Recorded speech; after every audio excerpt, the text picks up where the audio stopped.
Philly F.A.M.E.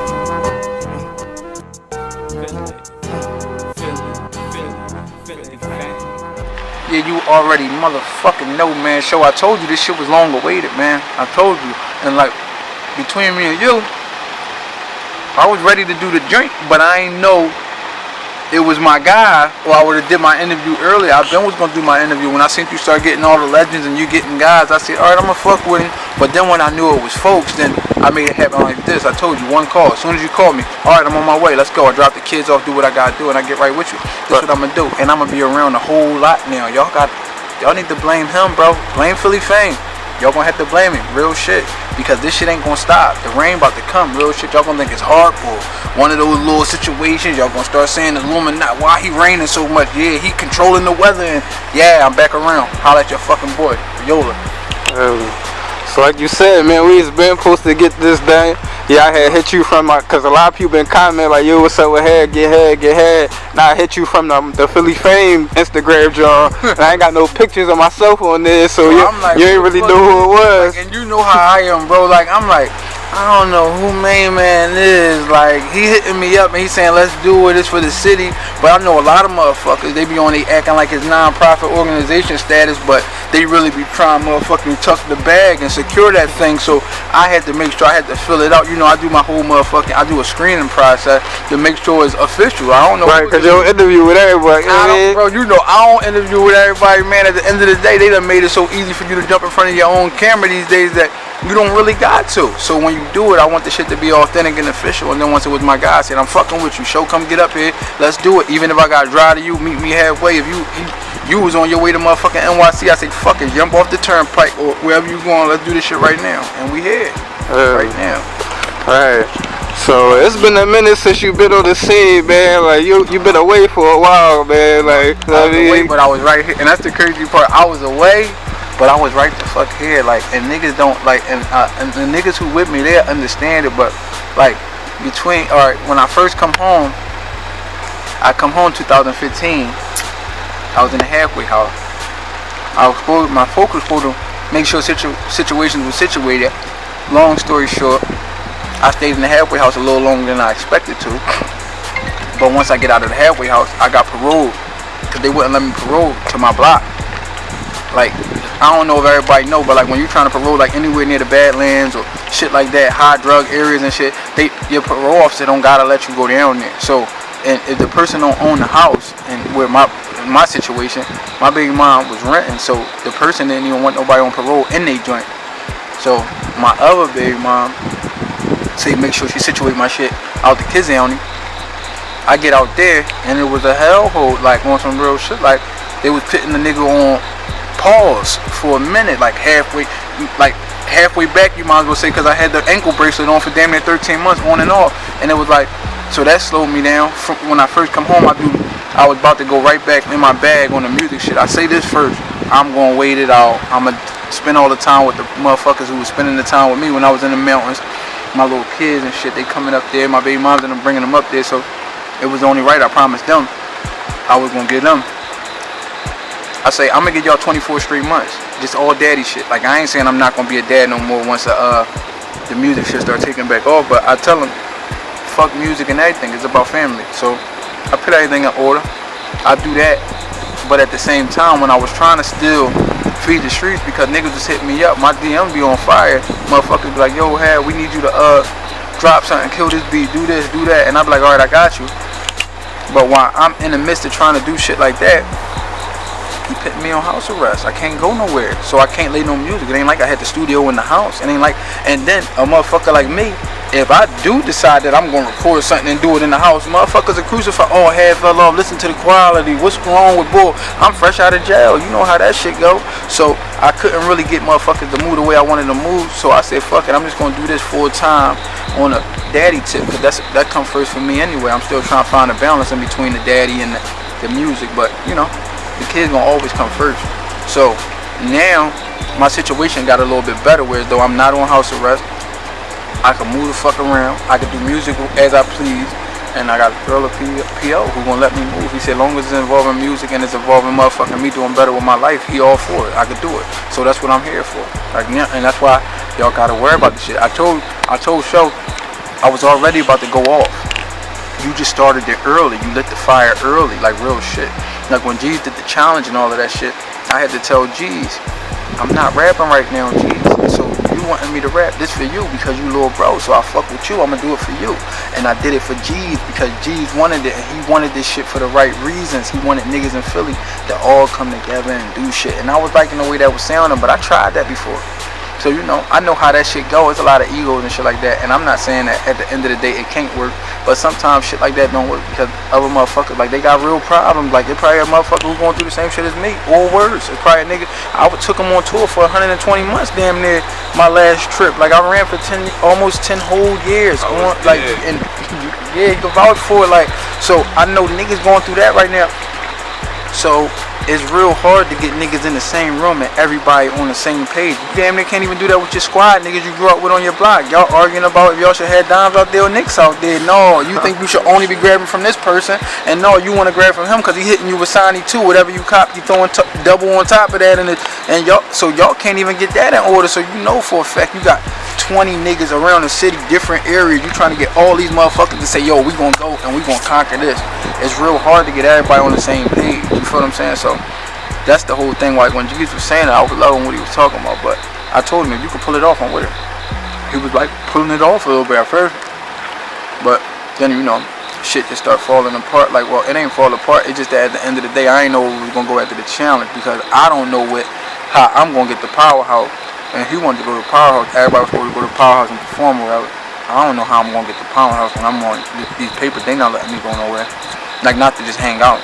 If they ain't gonna write me, if they ain't nobody gonna say that I'm really on the bill and I'm supposed to be doing it, I ain't getting in. He ain't gonna let it. He ain't gonna allow it. But you know, it was definitely a good thought. You know what I mean? His head was in the right place and his heart in the right place. That nigga want that shit from me. I don't know if y'all was fucking with G's like that, but that nigga want that shit from me. You know what I mean? So shout out to G's. You know, we've been doing the interviews, people talking about the whole battle with the headshots versus Touch Money Top Class. Yeah, and you was one of the main members that came up a lot for us, like how it all went down and how did it get started. You was one of the main people in it. But before we get to that part of the story, let's take them back from the beginning of the story. Like, what made the guy Joey Jihad, Skinny Joey, you wanna, you know, start rapping and all that? Why you wanna pick up the rap game and all that? That's how the rap shit was, on some real shit. Young boy, sound like him. Hey, listen, on some real shit. Hey, yo, so listen, this how that shit was. At first, I just was regular fan of rap, love rap. It was guys in my hood, do or die and shit. They was rappers. 100X, they was rappers, and Richard Allen had motherfucking Tommy Hill in them. They was rappers at the time. So we was looking at a lot of that. We was listening to motherfucking this was really like, alright, before I really wanted to rap, it was a guy in my hood named Hakeem, Spit Beast. That was my young boy. So I felt like if he could rap, I could rap. Like, that's my whole thing. If you could shoot jump shots, I could shoot jump shots. If we had to quit, it don't matter. That shit might look ugly. My shit gonna go in every time.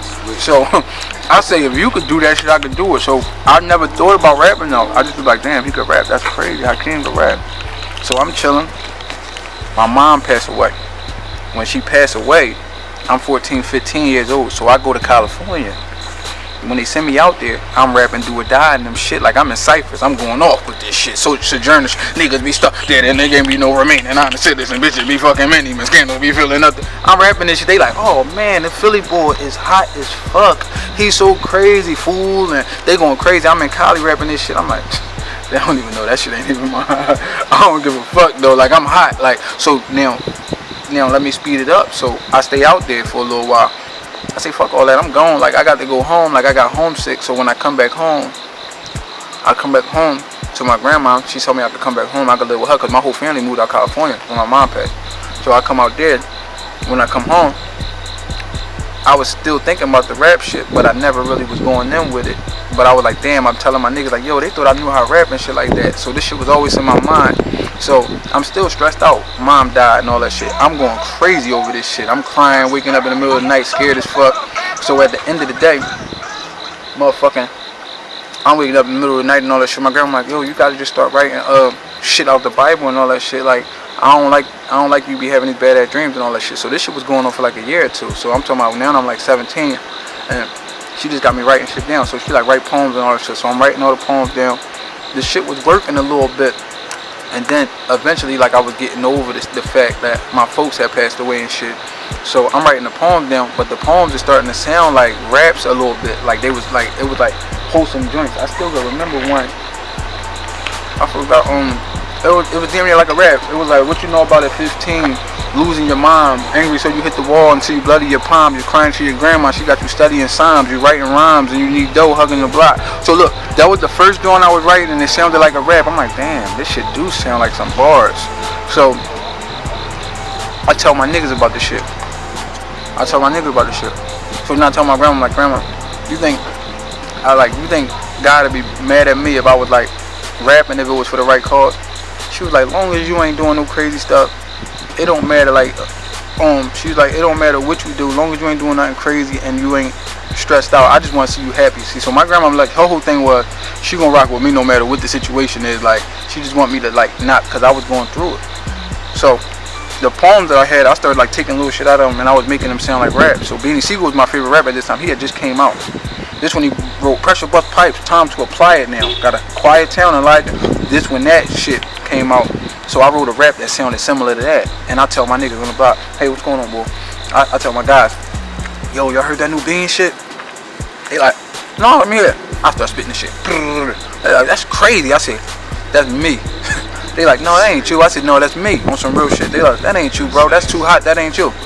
I go off. I'm like, bro, that's really me, dog. So now we get the karaoke. We recording the tape and all that shit. We taping on my cousin Michael house and shit. I start writing shit. Niggas start telling me I was hot right away. I start calling myself Skinny Joey. This after Skinny Joey Molino get booked with the mob and all that shit. I was already bone skinny and my name was Joey. I was Skinny Joey. That's what it was. So I started getting hot. And I'm going to say by the time I'm 18, 19, it was off to the races. I was hunting niggas down. I go to school. The first year I go to Mansion. I'm going to night school. No, I was going to day school at this time. Dynamite and all them in there with me. So Marsy killed that shit. Diamond District was hot as fuck. Technique and all them in there. Like, well, I know that Black F.A.M.E and them, they used to be waiting outside. They all had their Diamond District jackets and all that. I'm like, damn, the district hot as shit. I said, next year when I come to school, I'm right at everybody. Like, I'm talking about, like, I got to get noticed with this shit. So the hottest person to me was Ken Rock at the time. So we on Silver Street. I'm on Silver Street with Ronnie and Mikkel. They got Rock around there. When Rock come through, I'm like, yo, I'm about to battle him. I go right at him. So he was hotter than me too, but I stood my ground. Like, he ain't get out on me.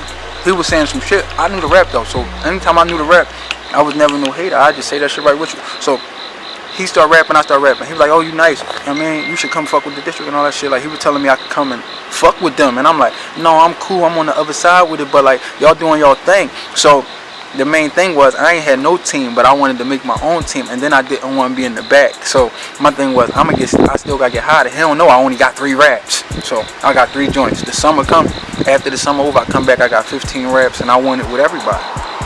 So I come up there, I'm with Dynamite out there. He like, I got whatever on my guy. I got whatever on. You talking about the boxers, Dynamite? Yeah. So I'm out there, Dynamite. I don't know if Sharp was out there too. So NH out there, I'm motherfucking Wesley Snipes, white man can't jump in niggas. This is what I was doing. I used to Ric Flair everybody. So, you know Ric Flair, he get in the corner, act like he's bitching and all that, then woo, chop you on your neck, it's on and popping. He get the show on the road. I'm faking like I can't rap and freestyle, and they like, yo, we a bet whatever, we got this on 8. Dynamite, I got whatever on my man, So I freestyle some bullshit. They like, 8, you better bite his fucking head off. Soon as you go right at this nigga, he corny as fuck. I'm just laughing like, they don't even know. I'm something else. Like, you feel what I'm saying? So H say some shit, he go the fuck off. I'm like, damn, he hot as shit. I go right in. Jihad, I'm the bull with the war on his hip. When it rides, it can stir fry, boil your shit. Ooh, I get the job done. Oil the brick. I'm the one with the Cy Young. Boy, I could pitch. H knew who I was. He said, oh shit, you the boy Joey Jihad. Look, so the battle going on. We step to the side and start chopping it, but we supposed to be rapping. I chill in the middle of my rap. I'm chopping, yo, get my handle and all that shit. I think we had house phones at this time. I don't know if we probably did. So I don't think it was cell phones yet. I know I gave him my number. Yo, we gonna get together. Let's finish the battle though. So he get my number, we get each other's number. We battle. We go at each other. We go 3 rounds. So, you know, after the battle, Dynamite and them, like he was behind whatever I was doing. Like to this day, he'll fuck with whatever I'm doing. If I say I'm doing something, he's coming out for the guy. If I tell Sharp, he coming out for the guy. So after me and H battle right there, it was like a, I don't know, we won 1 to 2 or 3 rounds or whatever it was. I had a lot of raps at this time, so I was the shit. So I get his handle. So you know, it was like a crowd doing whoever, they could say whoever won. His guys thought he won. I thought I won. I know he thought he won. But he knew I was the shit. I knew he was the shit. I get his number. We link up after that. He become a go-getter. Because I just started this go-getter shit. So it's me. It's NH. I battle Quill the same kind of way. Get Quill. D Jones wasn't a rapper. He just was my hype man. And my little brother. And I was teaching him how to rap and shit like that. That's why when I hear him smoking shit right now, that shit is dope to me because he wasn't a rapper at all. Jones just, if it wasn't for Jones, I would have lost a lot of battles. He knew exactly what I was supposed to say. He'd tell me like, hey, say this. This is how you start this joint off. Because I'd be forgetting them. I got so many raps, I forget it. Jones would whisper in my ear, no, say this. He's sweet. He an easy one. Use this first and then go with it. He'd be telling me what Jones to use, and I'd be fucking niggas up every time. We went down South Philly. I battled this nigga named Gotti down South Philly for Meek. Meek, and then he called me down there.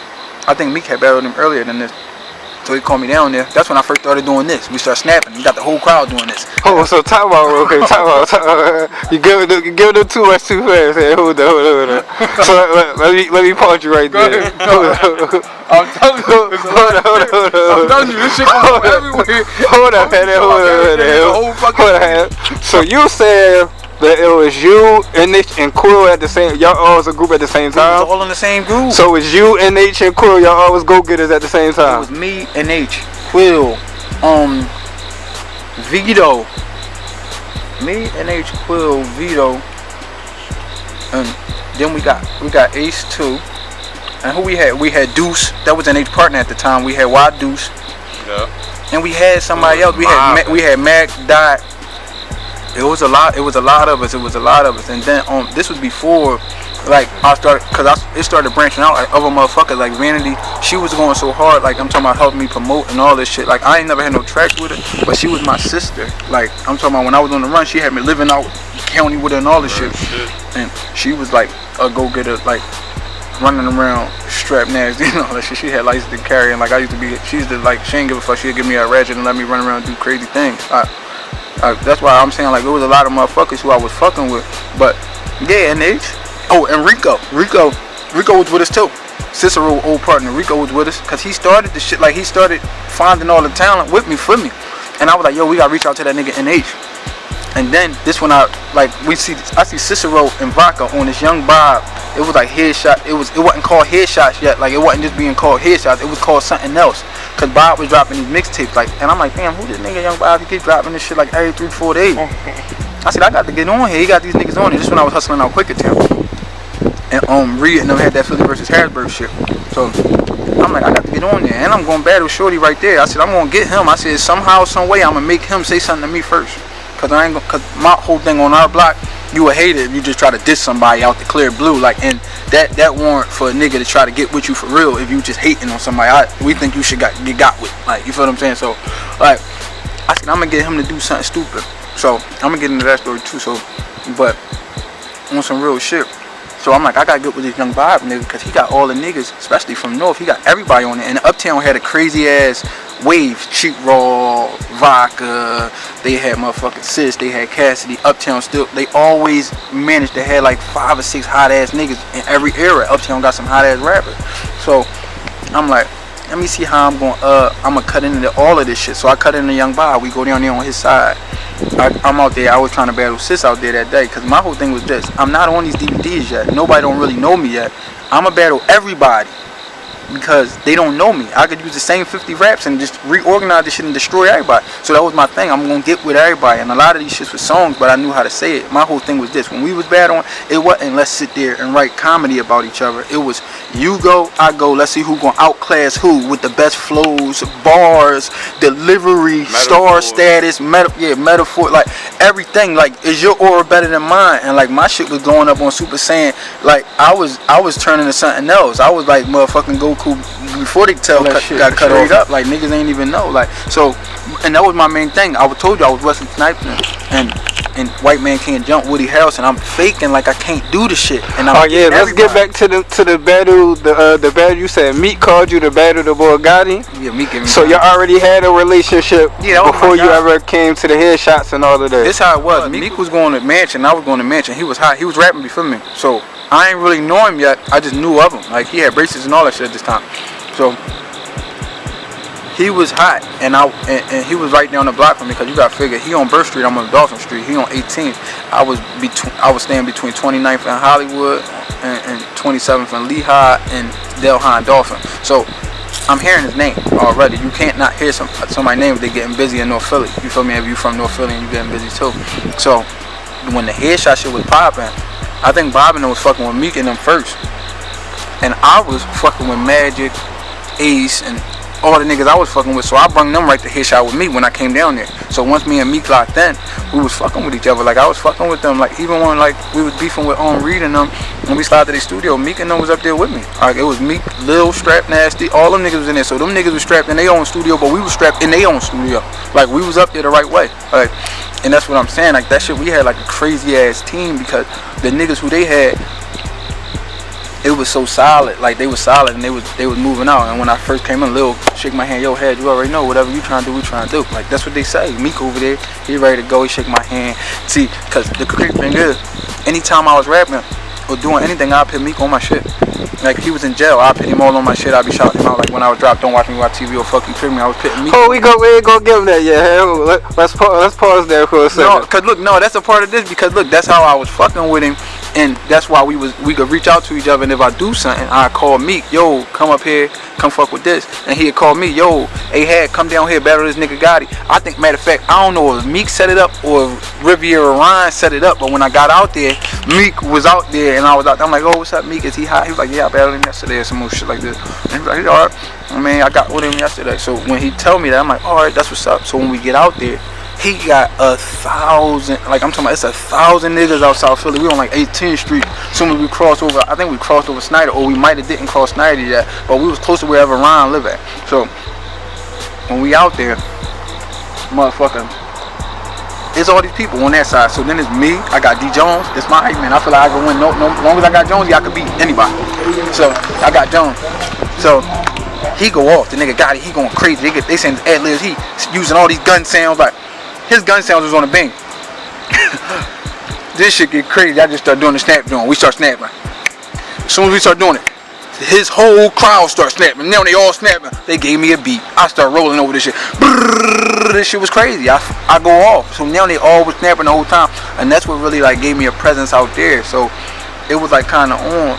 And I was already out there with the guys anyway. I was out there with the guys, so it was a live situation. And then that's when, right after that, we do the headshot tour. We go to every high school. We jumping on the sub together. We going to the gallery.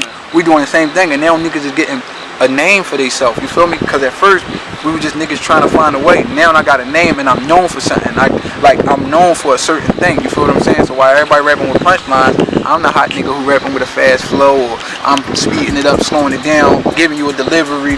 I'm appealing to the bitches. I'm giving you motherfucking shit that's about the trap, and I'm telling you like good shit that make it dope.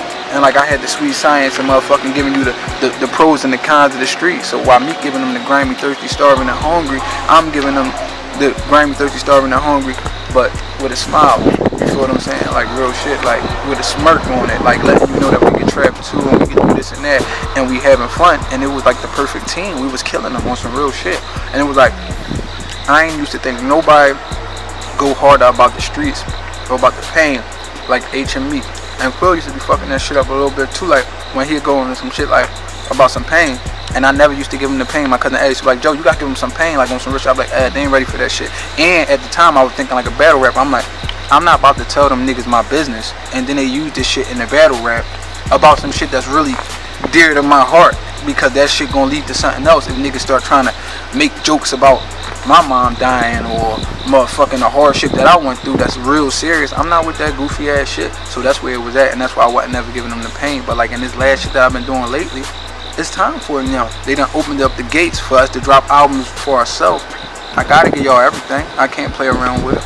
But yeah, so that's what that was. So one thing a lot of people discovered about Joey Jihad, if they didn't know about it before, as I did all these interviews and talking about the whole situation, like, you battle a lot of people in the city. Like, it was an era, like, we come from the era where, you know, if somebody was hot, you wanted to go see him to show him that you was hot too, if you not better, know what I mean? And during these interviews, when people talking, a lot of people say, yeah, Hattie slid up, boy, Hattie came up, boy. I mean, so tell people, like, you really wanted that shit. Like, talk about, like, give them that. If anybody who was hot, like, see, like, you knew you was hot if I was looking for you, first of all, like, and I was coming to your block. I had everybody with me. I had all, like, I'm talking about, like, my whole neighborhood from 8th and Diamond all the way to fucking 12th and 100, and every way, shape, and form, I had them fucking with me. Like, I don't look like my upbringing and me rising to the top.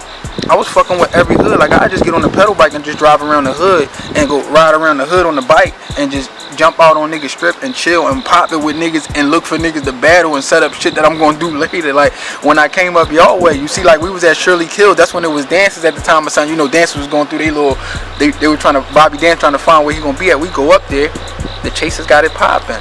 I say, alright, I'm gonna battle all of them. I got 50 raps. I know they ain't hear these joints. I'm gonna get with everybody out there. I go, so I'm trying to get the 8. So that's when I get H number and all that shit. We started being thorough, and y'all had that club flow shit popping. I was down there. I'm gonna battle everybody. I don't give a fuck. Like, I want to battle. Like, I want niggas to know what's going on. That was my way in. So then it was like, Sis, Reek, done did it. They had it popping. I go right up their way. I'm looking for all of them. Motherfucking MP got it popping up for us. I'm up there. We battle MP on his block, on his corner. Motherfucking Vodka, he jump out his van. He saucy. Motherfucking he up there. I'm up there. I battle Vodka for 5 hours straight on his corner. Where he said he was gonna build the Right Aid on more than top of Hockin. I was right there. Where they had the blueprint at. Where they had the lines on the floor at. Yeah, I'm right there. Let's get this shit popping. Like, and he didn't want me to leave. Like, cause at the end of the day, that's what let me know I'm hot. This nigga ain't gonna let me leave if he think I won that last round. He's saying, no, let's go. And he wanna see if I'm a gas. I'm not going to gas. He don't know. I got like 90 joints by this time. I'm hot. Anything he's saying that we fuck with, the whole gang, we fucking with him. We rocking with him.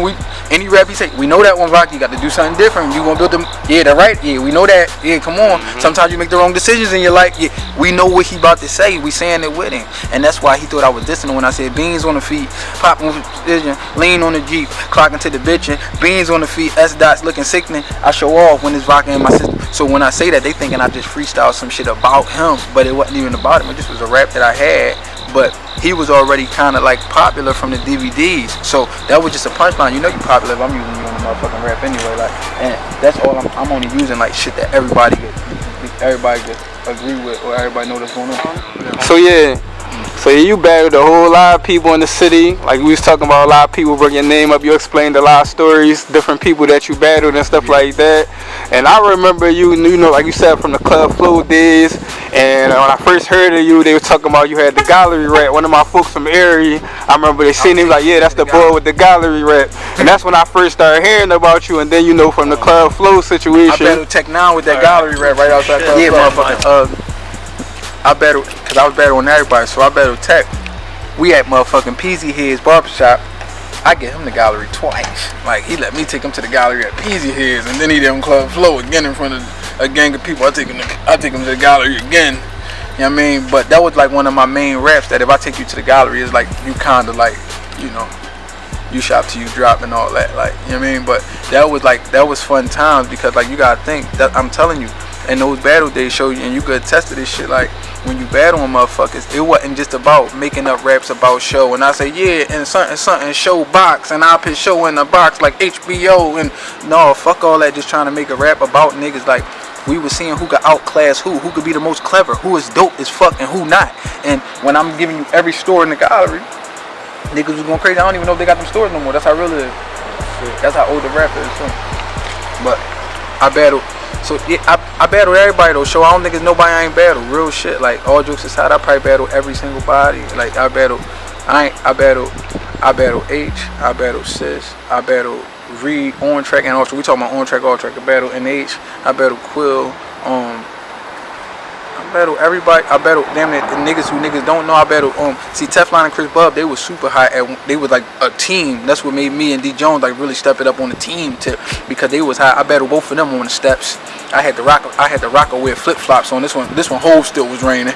I battled them right on the corner, 8th and Diamond. We on Marcy. Shout out to C Boogie, free C Boogie for £1 for life and all of that. I'm out there. We out there. It's motherfucking the whole Diamond Street out there. This shit was crazy, bro. Like I'm talking about like this shit was like motherfucking. I battle niggas at the Palestra. I'm battling everywhere. Like, but that's the thing. Like, see, battling was kind of thrill because it wasn't just like you was battle rapping. You was pitting on the show. You was pitting on the show. You wasn't battling and just making up a bunch of things about somebody trying to find dirt and weird shit like that. That's I could do that too. That's easy. That's too easy for me. We was seeing who could rap the best. Bottom line, who can rap better than the other person? And it wasn't even close because I was doing something different. I'm telling you. That's why I say it on my first CD. I said in 99 everybody try to sound like Mac. Last year everybody try to sound like Kaz. This was like 02, 03. I said this year everybody trying to sound like Had, but when they rhyme and they don't shine and they sound like trash. And who I sound like none. And that's when I was telling them that shit on there. And I freestyled that shit when we was in the studio because I had to let niggas know this is what I'm doing and this is where I'm coming from. And I'm letting niggas know everybody running with my style. Even on the first headshot, you see Oschino say, everybody gonna run with this bull style. It's only a matter of time. O come to my block. I call Meek up. Meek, O on his way down here. Come down here. We about to kill it for this nigga. Let's see if we could motherfucking get on.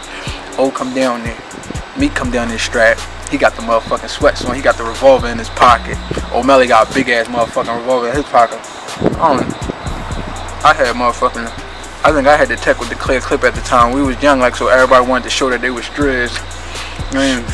Yeah, you know that shit was on the bootstring and all of that. So we was having so much fun out there. So we going off. It started raining. Me and Meek out there going for hours, rapping our hearts out. So O start coming through. He was like, yo, youngin', you hot. You gonna do something with this shit?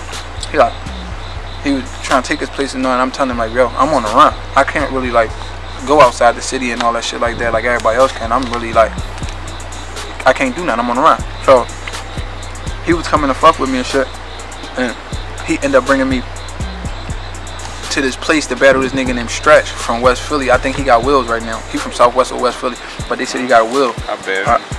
Yeah, so when they get me in there, it's O and Mike Knott. They betting his bread on me because the nigga at the place, it was DJ Watch Meek, matter of fact. He was betting on Stretch. That was his youngin', I guess. So they bet like $5 grand. I don't know how much they bet. I know they gave me a nice little check though. And like anytime they bring me to battle somebody, I get right with them. And Stretch was saying some shit. What was that? What was that? Phenomenal Records? Yeah, right? we was over top of the top of Phenomenal right? Records. Yep, we was upstairs. Yep, so we upstairs at Phenomenal. I say go right off. That shit was so crazy though because like I was building relationships with all these motherfuckers and O used to always come through. He called me his little brother. We'd be playing motherfucking. He was 2K boy. Live was still popping at this time too. So he'd always come through. He'd be taking me. We motherfucking go out of town. We motherfucking we had a ball out of town. He the first nigga who was getting me booked for shows out of town and shit. And I'm like, I can't really go. I don't know if you can set everything up. Set it up. I'll do it. He getting me checks for like $1,500, $2,500, $3,500. He getting me all these checks. He taking me places with him, and I'm doing shows with him too. He just taking me when he go. Like he take me. That's the only time I ever went to Massachusetts. I think I went twice, and it was both with him. He had his own motherfucking. He had the playback machine. I never seen one of them at the time. So I used to be running around with O, running around with Knox, and then at this time I'm still getting hotter in the city. Like when people see me rapping on that motherfucking headshot DVD for motherfucking. And I'm rapping for Beanie Siegel, and Beanie Siegel behind me, and Bob taping this shit. Meek Mill was right next to me too. Like he was with me that day. Like we was always, anytime we was at motherfucking Slim Studio, he was like, Bob was like, yo, Beans down here with B Money. We about to come down there. This before B Money was B Money. I named it B Money and all that shit too. But so when we get down there, that's the first day I meet B Money. We get down there, he got Beans down there because Beans got a baby by his folks. When we get down there, Meek already out the car. I guess he was rapping for him already. Beans like, you the only nigga I was hearing about when I was in the feds. Yo, look like on some real shit. He was calling me Hattie. I wasn't YOLO yet either. I was YOLO on my block. But, you know. So, he telling like, you the only nigga, like, they was bringing your name up in the feds, young, and like, they was saying like, I got to come home and sign you. Show me why I got signed you. I go right the fuck off. And that's when I go off and he punching B Money in the chest. Every time I say something hot, uppercutting him, mugging him, mushing him. Yeah, this is all because I was saying that shit. That's when Money too. Yeah, shout out to my guy B Money and all that. B Money had the braids with the little ass dangles. Like his shit was stingy as fuck. You know what I mean? Shout out to B Money. Yeah. Same as Nobody Clothing and all that. Stingy Dangle Man and all that. That's my guy. That's my fucking guy. Stingy Dangles. You see, he cut that shit off. He got a body for me. Now he got the beard and all that. I mean, be money. That's when he used to have the little skinny he had the New Jersey Drive drink, the skinny ass the bootstraps. Yeah, the bootstraps. Bootstraps.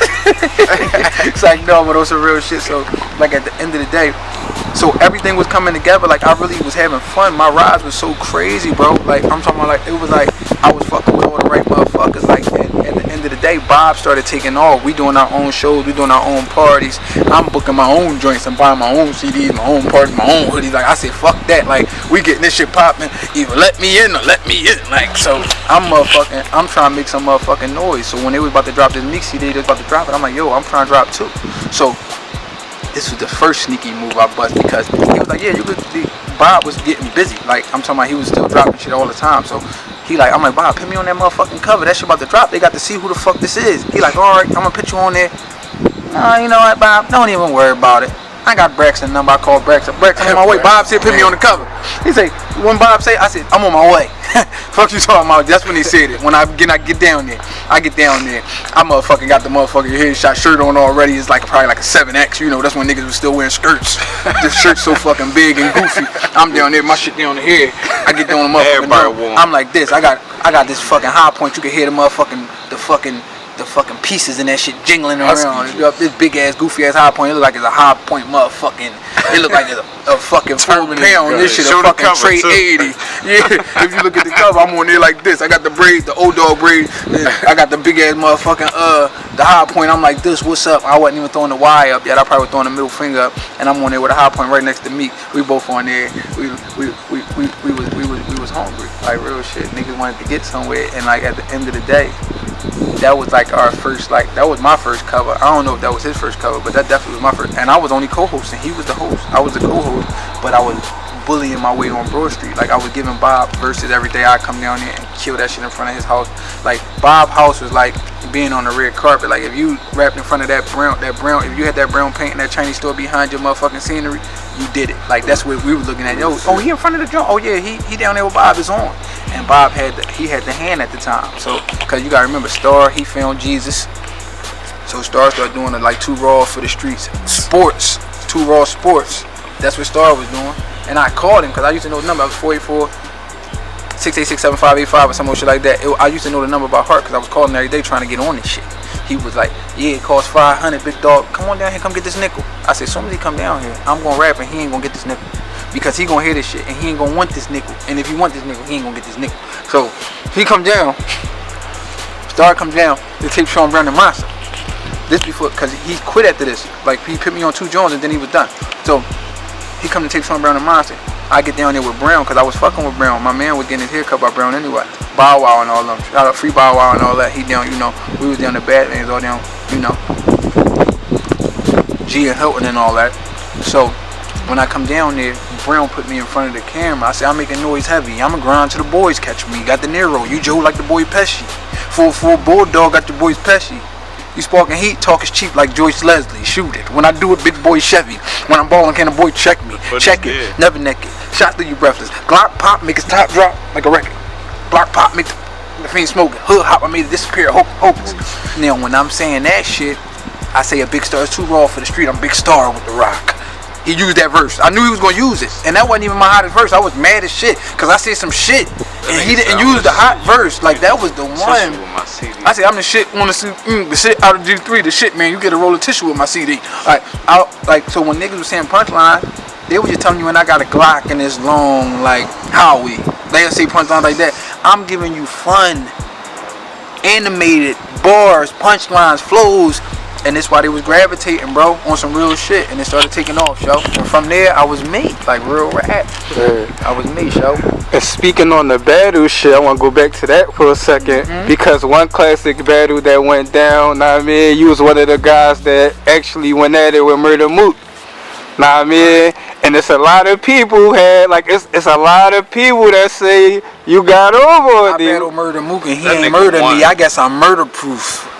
So speak on that situation, hey? Like, this was that same summer. See, look, I'm telling you, that summer I was hunting rappers down like an A&R. I told niggas that shit. I said, yo, Tino Brown bringing all these niggas down. He the one who brought Chris Bub and Teflon down too. He bringing everybody down. I'm destroying shit in 8th and Diamond Playground. That was the battleground. So he said, look, this was the thing that happened. He was supposed to bring Mook down. When he was supposed to bring Mook down, he pump faked and didn't bring him. Because I destroyed like 19 people that summer. I was like 19-0. I told you I had 50 raps. So he was supposed to bring Mook down. He didn't bring him. So the next week, Big Star had a Philly versus Jersey. I battled the nigga workout. I battled workout. I work out. Right on him.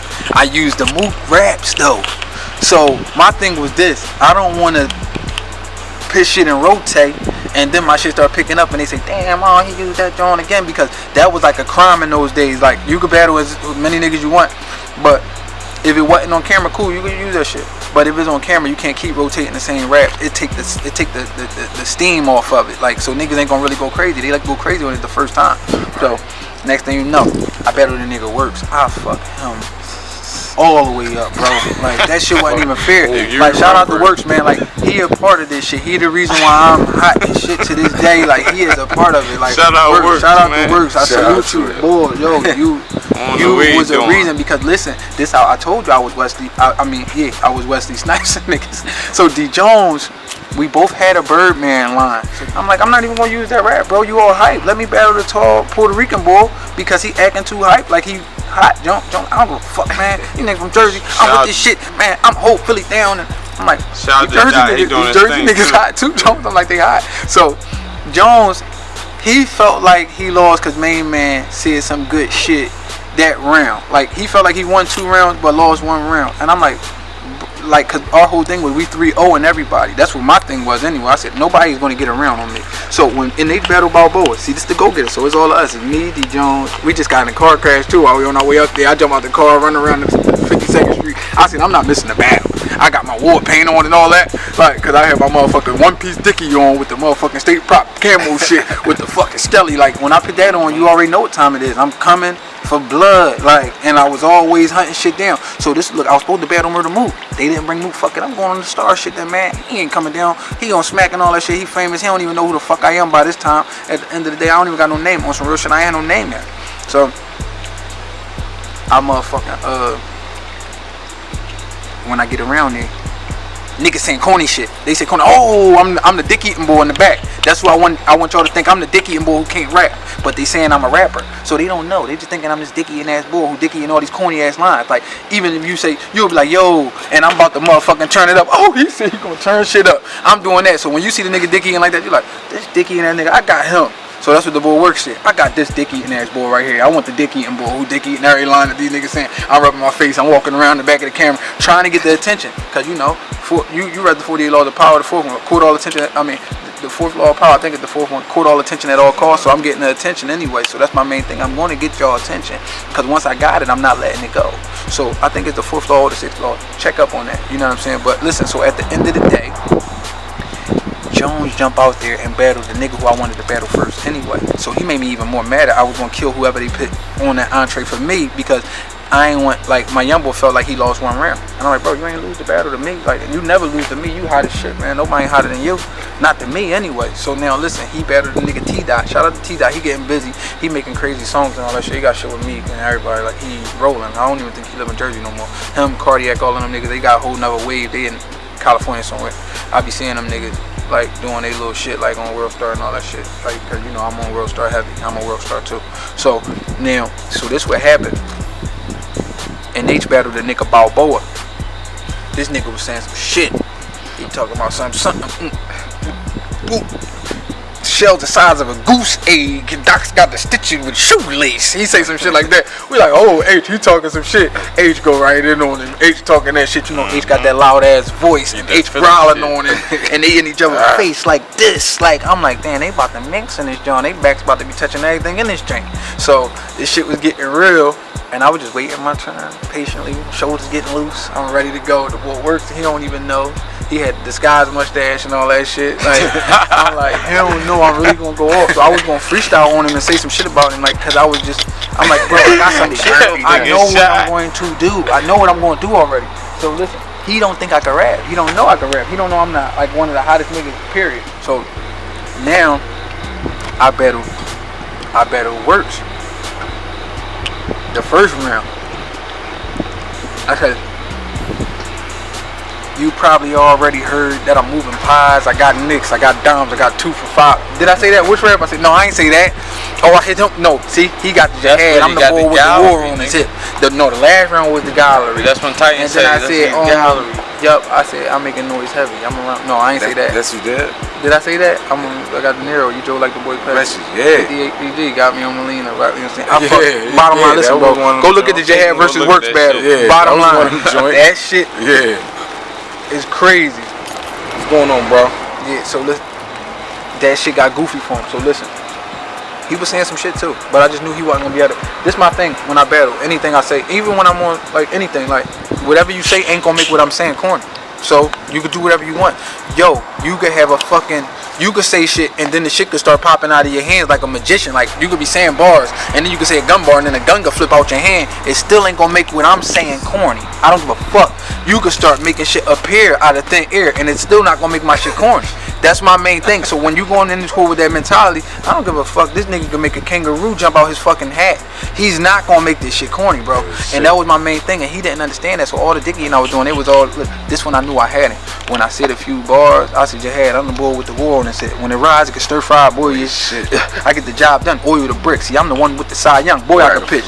The motherfucker. As soon as I say, boy, I can pitch, all the Jersey niggas was like, damn.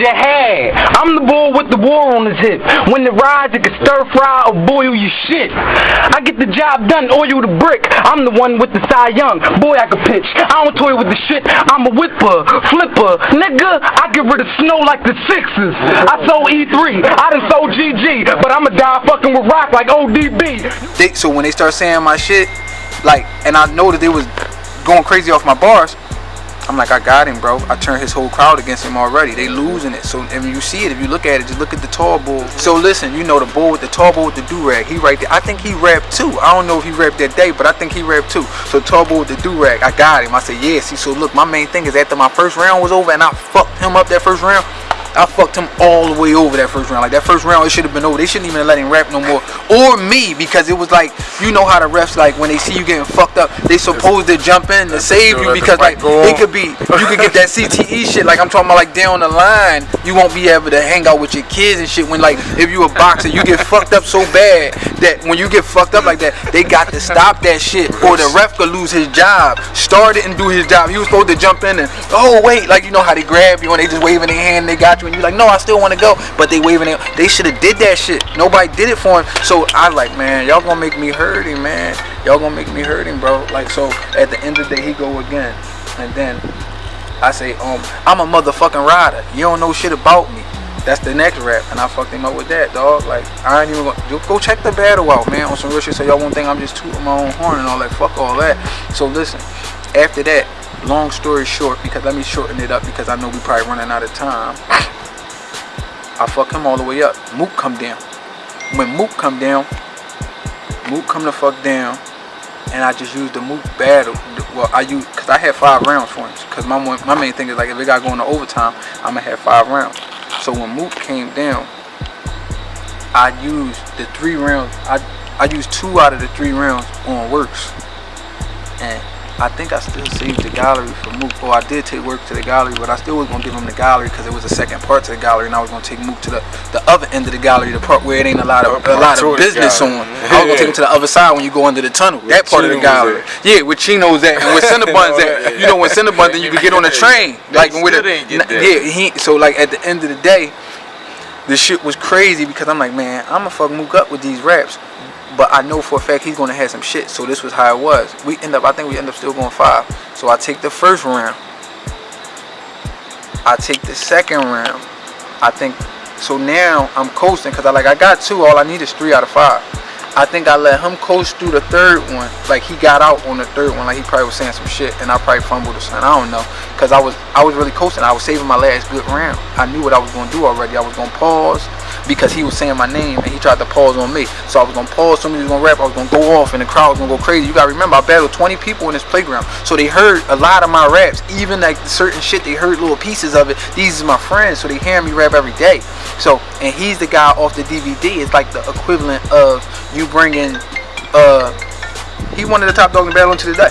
So we got already know how it was when if he the only one Smack DVD out. Smack the only DVD at the time for real that's doing the pussy. This my baby mom. Hold on a second. Oh, I say the DVD. Part of my friend.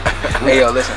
So at the end of the day, yeah, she just called private and all that. Like I didn't just see her call me regular. Now you calling me private. Like, you know, we gonna hear about this. Like, you know what I mean? But at the end of the day, so listen. When I battled him, I beat, like, he didn't expect me to be hot at all. So I'm fucking him up, like I'm telling you. But this, I'm still learning at this time anyway. So my delivery getting better. I'm like, damn, alright. So that's how he doing this. Alright, see, I see he motherfucking, he speeding up a lot of shit. He not really doing what I do. He not rhyming his last word like me. I rhyme like 20 words at a time.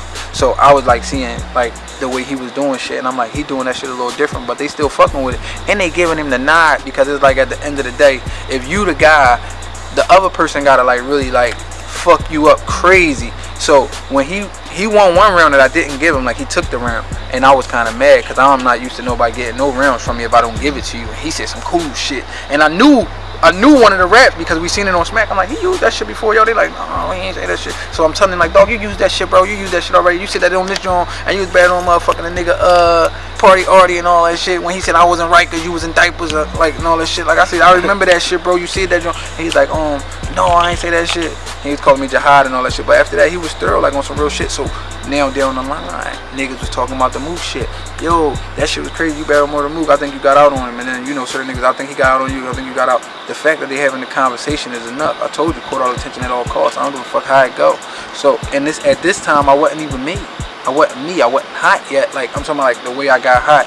After this shit, 05 on up, I was like, it wasn't even close. Like, it wasn't close. Like, nobody like was like hot like that in the streets on some real shit. Dolo by themselves, like, with no help, no motherfucking endorsements, no old head, nothing. I'm talking about like, I just was raining on shit. And a lot of my niggas, like, they were just on some street shit. I couldn't really like get everybody on the same page. Like, that's what I'm saying. Like right now, I couldn't get everybody on the same page then because everybody be having their own problem. They baby mom might want to be in the picture. They might motherfucking got some shit that they running from, or they might got some shit that they just jump bail and all of that shit. Like shit be going crazy like that. So, you know, but I battled everybody. My main thing was I'm a battle nigga so they can hear how hot I am, and then after I battle him, when I get in the door, it's on. And that's how that shit was working out for me, show. Like, I was battling whoever. Now, Davies, I mean, before you became head and before he became East, I mean, y'all knew each other, y'all had relationships, so speak a little bit on East, because he used to be in Philly real heavy before he popped off, so give him that rundown. Shout out to East, he got a show tonight too. Listen, East is one of the guys. Like, there's a difference, like, with everybody else. See, like, motherfuckers might just see him and they think he just popped out of nowhere. If you go on, like, motherfucking MySpace and look up my man Malik, this was my motherfucking best friend, and this was his best friend. They was in college together. R.I.P. to my guy Freaky, the Freaky way. So Freaky used to always tell me like, yo, my man I go to school with, he my motherfucking bro, this my brother, and he hot, Joe, real shit. So he used to be telling me about this nigga named Kevin Durant too. He's like, yeah, this nigga named Kevin Durant, brother with us and all of this shit. I'm like, Kevin Durant. I'm like, he good? He like, yeah, he good and all that shit. He played for I think he played for the Longhorns at this time. Son, he like, yeah, his brother go to school with me, or his folks go to school with me. He said some shit like that, cause Freaky was the shit in ball. He always was the shit in ball. So he was like, yeah, when I come back up from Maryland, I want you to hear my man Dave too. He hot as shit. So I'm like, alright, let me hear it, man. Like, so he was coming up with Freaky, and we was always supposed to get together. We was supposed to do a lot of shit. But I was running around and I was on the run. So I might be out of town for fucking 11 months at a time. Then I might come back to the block for 4 months. Then I might go motherfucking Williamsport, Frackville, motherfucking I go to Delaware, Jersey, and then I might go to motherfucking Portland, Maine, anywhere you could drive. I'm everywhere. I'm driving. I'm gone, bro. And I'm in them sticks. I'm hiding out. I'm out Brookhaven. I'm out motherfucking anywhere near Chester. I was doing all of this shit, bro. This is what I was doing just to survive. Like, I was out. And the only thing I'm mad about with the run shit, like, I wouldn't change none of this shit, but I missed 4 years out of my grandma's last 7 years on earth. So that shit fucked me up. Like, you feel what I'm saying? Because if I could have changed it, if I would have knew I was only going to do 3 years, I would have just turned myself in and did the last 4 years with her. Like, you see what I'm saying? And then this shit was going to still be here for me. But, you know, that was the only thing that I really had changed. But I met a lot of motherfuckers while I was on the run, because I was bouncing around everywhere. I'm moving around. I had to feel like I was one step ahead of them. Like, they hitting my dead door every day. And I feel sorry about his door, but I wasn't turning my motherfucking self in, and I was telling him like that. He like, Joey, they kicked my door open again. You owe me a bean. They kicked my door open again. I probably owe him like fucking $1,500 for that door right now, cause they was busting that shit open. And I was like, all right, Dad, I'm on my way. I just spin him. I won't even come. I'll keep lying and saying I'm on my way. He'd call. They'd be busting this shit open. Like, yo, you might as well just turn yourself and get it over with. Bro, I don't know how much time they gonna give me. I'm not turning myself in. I'm on the run, and I was on tour. That's why I said that shit. I was telling them motherfuckers I'm on tour. When I say I'm on tour, that means I'm on the run, and I was on the run. If you look at old shit, I was on tour for several. I'm taking Ace with me. I'm picking him up in places. Ace out there booming for bro. Real shit, booming like real shit. I leave Ace out of town with the motherfucking snackage, and I come back out there. I go back. He dropping 13 grand off. I go back out there. He got 9 grand for bro, and he running it the fuck up. Real shit. Ace held me down when I was on the run, like real shit. Like that's why niggas be thinking like they be only thinking it's music, bro. It probably was never about music. Like when we was talking about anything, little bro was with me for the duration, bro. Like it was times I had bro out there and I'm slaying something and I tap bro, wake up, yo. I'm telling you, her shit oils. I know you can't. I'm drawn. I know you. Listen, her baby dad upstairs though. Shh, you gotta be quiet. She gonna let you get some of this, but be quiet, alright? He pull his shit all the way down to his fucking ankles. All he got on is his boots, the pants down to his ankles. I'm telling him to be quiet. I'm just in there, look, you know, I'm just grinding and gyrating. It's just nice slow joints, and she just, I'm in it. You can't hear no smacking or nothing. I'm being, cause I got this gat on me. I'm being honest, and I'm telling him, Ace, her boyfriend upstairs. She said he on zanies, so be quiet. We gonna fuck it and get out of here, cause we coming to drop us something off. But she saying let's go. We strap. I don't give a fuck. As long as he don't come down acting crazy, we won't send him out of here. I'ma knock him through the wall, real shit, and I'm going back home, straight up. So listen, Ace, alright, bro. He rolled right over. He pulled that shit down to the ankle. Facts. He put the bitch leg up here, the other leg right here. He got both legs on one arm. He scooch her all the way to the corner of that couch where she can't go nowhere. This nigga got that. He coming from the tip all the way out, all the way back in. Clack, clack, clack. I'm like, bro, this shit loud as shit. Man gonna come down. I'm gonna have to kill him. Now I'm at the steps. Ace going, hold on, though. He treating her. She loud as shit. She going crazy. I'm waiting at the steps like this, waiting for man to just come down. I'm like, oh man, this shit over.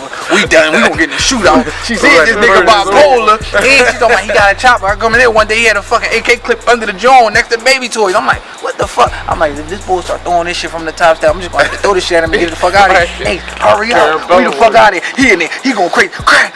1 minute though. I got you 1 minute. He treating. The next thing you know, we get up out of there. I'm cracking the fuck up because this ain't the only time he do this. Every time he say he gonna chill, he start drawing. Every time he say he gonna be on chill, he loud as shit. I'm like, bro, why the fuck are you so loud? Fuck that nigga dope. I don't give a fuck about him, her, all that shit. We get out of there. And this when we out the port, like we was having a ball out there. That's my fucking little bro. We was doing this shit every time. Real shit. Shout out to Warrenport. Shout out to Norristown. We was out Norristown. We was out Norristown. We was having it out Norristown. Oh my god. This motherfucking bro, real shit. I swear. And listen, and it was like this every single time though, bro. Like I'm talking about, we had fun. So listen, if I'm sharing everything with, I told him I share everything with my brother. My money. Listen, bro. Listen.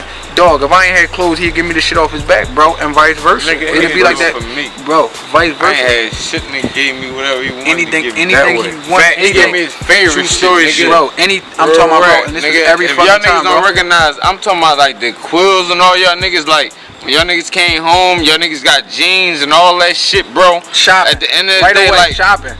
Niggas did that for y'all, bro, and niggas show real love. So at the end of the day, for real though, man. Y'all niggas gonna introduce me to the motherfuckers. Niggas gonna run around and act like this shit ain't real, bro. Like, listen, he was around this shit. Listen, real shit.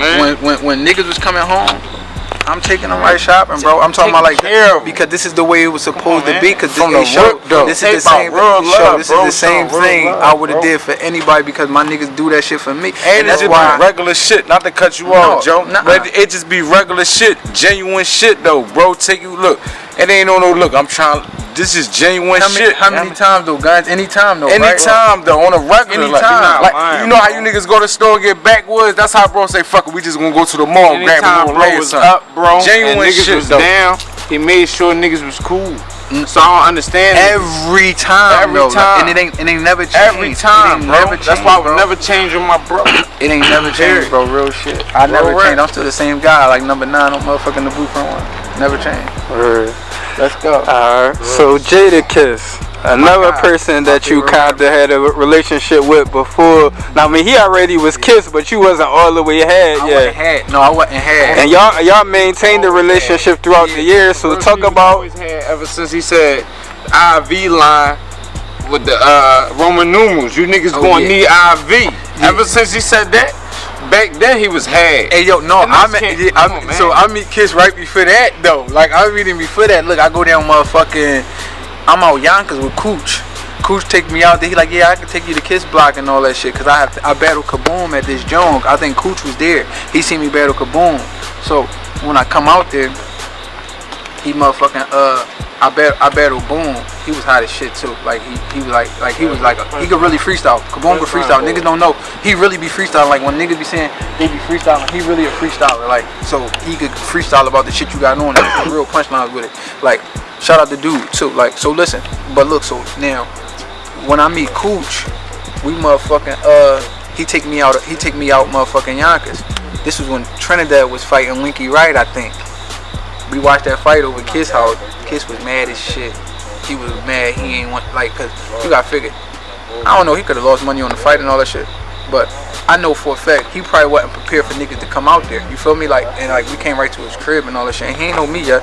So we had booked out telly. Then we go out there. We go watch the fight over there, whatever. So then you know they having their words and all that shit. Like they chop it up. And Cooch, he was putting me in position like to fuck with Kiss and all that shit. And at this time, I was supposed to be fucking with 50 Game Kiss. Like niggas started asking questions about me. My name was ringing. So when I go to motherfucking I go out there to fuck with Kiss or whatever. It wasn't no rap that first day or nothing. So the next day we on this block with this laundromat out there.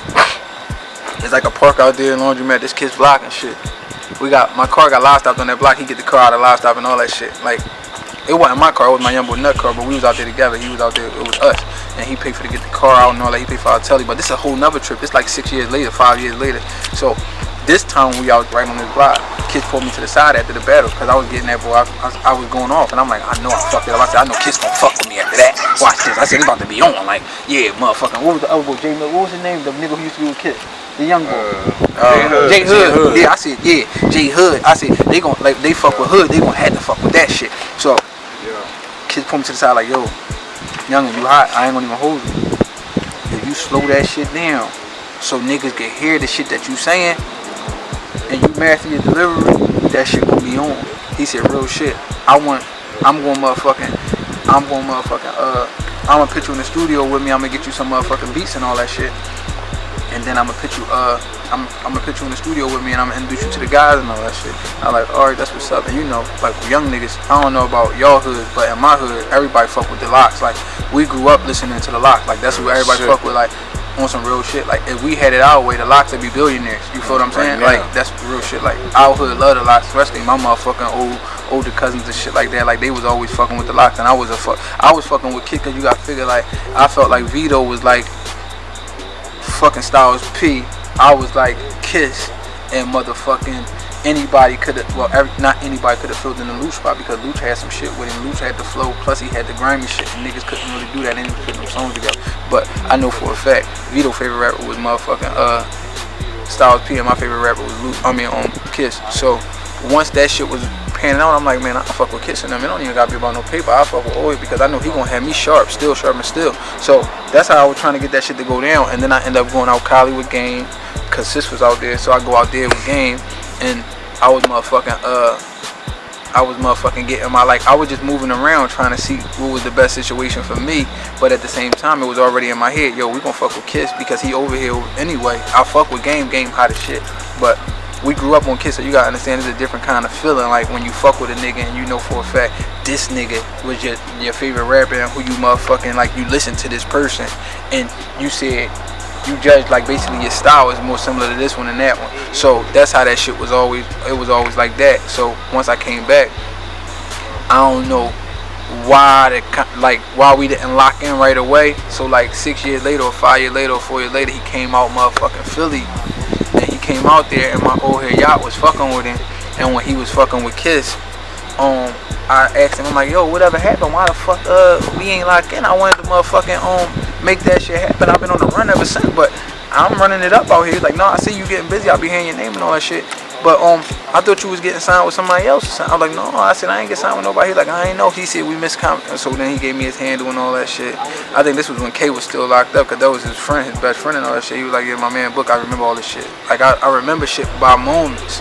So by moments, that's the way I can remember certain things. I just lock the moment in my head, then I can tell you a story about this shit. So now, cause we went to this like it was like this block party they was having out west, like near 52nd Street, and then we was talking about Jordans and all that shit, and then we say Slide, and he was saying how they send that shit to his doorstep, like he get all that shit before everybody, like he is the plug. So we say we going up top, so we end up going up there, me, my young and Nut, and motherfucking my old head yacht. We go up there to fuck with Kissing them.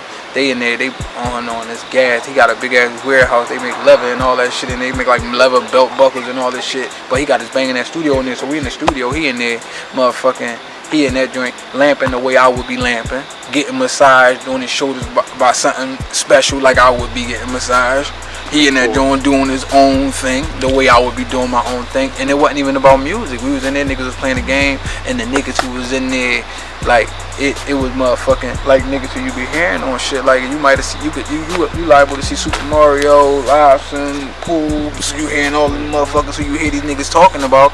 These niggas is they in the building. Like you see what I'm saying? So they telling me shit like, yo, youngin, you hot as shit. You that guy. Keep it up, my nigga. Like you hot, like real shit. Like we don't tell everybody that. And I knew that, but at the same time, you know, we not like Philly niggas. We on a super. We like. Not gonna be like overly Joe, like we don't do that. So at the same time, we waiting for the moment to be right, for we could chop it up. And he was like, whatever you want to do, just let me know. You can always come up here to the studio whenever you want to do some music. We could do it. And I was not in a rush because we tied in. So now it's even more better because like he fuck with my block. He just was on my block like 2 weeks ago. Like he come down now. Like the way we was coming up to his block, he'll pop through on my block. Anytime East come down, he'll pop through the block, and cause that's his block when he come down here. And they come down, they go get the gang, and everybody go to the motherfucking studio. I mean, they go to the motherfucking whatever they got the show at. If they going to the studio, everybody down there, and that's the way it always is. Like, and that's the way it's gonna always be. Like for instance, I just hit East up the other day, and I told him, I'm about to start getting busy. I'm off this house arrest shit, and I'm ready to go. And he was like, whatever you got, just send it my way. So, and that's what I be trying to tell niggas. It ain't the same like with like it is. I don't know how his relationship is with everybody else. I know for a fact, if I tell him what's up, if Jones tell him what's up, if Lil V tell him what's up, if any of my guys from Delhi and Dolphin tell him what's up, he gonna do real nigga shit. He real, like all the time, not some of the time. Like he real, like Kisses too. And that's why I'd rather motherfucking book my guys in for the bag rather than somebody else. Like, I'm not going to reach out to somebody else and try to get them the bag. Even if it's a bag involved, I'm not going to just say, yeah, they my guys. They don't deserve the bag. They my guys. They should do it for free. No, this is a business. Like, so at the end of the day, of course they going to do other shit that they probably wouldn't do for other niggas for me. But at the same time, I'm bringing that bag to the team. Like real shit, because I know for a fact when this shit start doing what it's doing and I'm running around and I'm doing 200 shows a year and that bag there, I'm gonna be doing shit for the team too. But like at the end of the day, as a business, we still taking care of each other. Just like let's just think about it like this, yo. If you had if you was El Porto Loco, you got motherfucking 100 pounds of that shit, and I'm saying let me get some pounds. You ain't gonna just keep coming through and dropping 10 pounds on me for free every fucking week, every time you see me. No, I give you the love number, you folks, hun. Here you go. I charge everybody else 27, for you is 19. Right. You know what I mean? 18 if you really fuck with me. 17 if I drive to you. You know what I mean? So this is what I'm saying. Like the niggas gotta look at it the same way. It's the same hustle. It's just with music. We just so happen to be the coca leaf. I'm the coca leaf. I'm the opioid. I'm the opioid pill. I'm whatever you need. Whatever your choice is, that's what I am. Pay for it. You know what I mean? It is what the fuck it is. I'm giving it the fuck up, man. So yeah, shout out to fucking Kiss though. He's still hot, and it's hard to be hot this many years in a row. You know that shit. It's hard to be hot that many years in a row. And like this shit that I'm about to drop, this felonies and this motherfucking I'm back. When niggas hear this shit, they gonna say, yeah, all reckless. Niggas gonna say it though, guns. They gonna say, yo, I can't believe it. My guy is back. Your guy never left. Your guy just was on house arrest. Your guy had to handle his business. When your guy came home, your guy had to take care of his fucking kids. Niggas make these babies. We gotta take care of these babies. Did you ever get a chance? You ain't never dropped Prices 2, right? Prices 3. No, I ain't dropped Prices 3. I still got it on my hard drive too. I got the whole CD on my hard drive. That's what I'm saying. Yeah, I still got a whole CD on my hard drive that I was supposed to drop in 2013, but I got locked up. I was gonna drop it July 4th, 2013. I got booked May 17th, 2013. So, you know, I got that whole CD. And if y'all hear that shit right now, y'all hear that shit, and y'all think I wrote that shit yesterday. Oh, y'all, you been doing Prices 3, you been doing, you was on that tune shit way ahead. See, that's the thing with the auto-tune and shit like that. I was fucking with the auto. Yeah, I was doing a lot of that because the music was getting kind of like, I started wanting to be better than Prince and Stevie Wonder. Like, I was tired of being better than rappers. I was like, alright, I can rap, cool, what they do. Niggas ain't, like, they don't know that this shit about to take a turn, and rappers is going to be able to drop R&B CDs. You see how the nigga from Ray Sherman, he just dropped that song with French Montana, and that shit big. You see, yeah. See, but like, I wasn't out for thugs. I'm talking about like just niggas who I heard who were just rappers, like who making like, yeah, who got like, who got like, they got like a whole different audience. Fuck yeah, they got tune hits. They got niggas got tunes that was rappers. Like real shit, like you see how motherfucking Future, he could drop an R&B CD, just R&B. Drake could drop an R&B CD, just R&B though. And like real shit, like P&B Rock, he could rap, but he could drop an R&B CD that's just R&B and rap. Like you got to be at, the more you could do, the better, bro. The more you could do, the better. And I already had that mindset. I'm gonna get with everything. Like I need all of this. Like if you could sit there and look at niggas in the face and say, listen, bro, stop telling me to rap and say, yo, I want you to make a joint that's like Tupac, or I want you to make a joint that's like Biggie Small. Let me make something that's gonna make us the most money. This is a business. Let me make all the music. I know how to do everything. Is you gonna tell Cam Newton to sit in the pocket and throw that shit like Peyton Manning all day? Or is you gonna let that nigga get outside and shake shit up, and then, you know, Superman and Heisman and all of that shit and rip this? That's what he do. He got to do all of that shit. Let him do him. Stop asking this nigga to just stand in the pocket. I could do it all. Let me do it all. You know what I mean? And if you don't like that, listen to that other shit that you saying make shit like. Or you make that shit. You know what I mean? We all got the same 24 hours in the day, bro. Straight up. Utilize your shit the way I utilize mine. Alright, man, so we had to relocate, man. It was getting a little chopping outside and all that, man. So we had to take it indoors and all that. Straight up. Right. But how I want to start this joint off is I want you to speak on this, because we was talking off camera like, yo, how crazy it was how you overcame one of the craziest situations that a lot of people counted you out and then you think you could bounce back from and all that. The vid that went viral and all of that. Yeah. Before the internet popped off the way it is now, like that was early on, early 2000s, around that time or something like that. Yeah. So speak on like how you was able to overcome something like that and still able to bounce back and drop music and get busy and still get the love from the streets. It was mainly because on some real shit.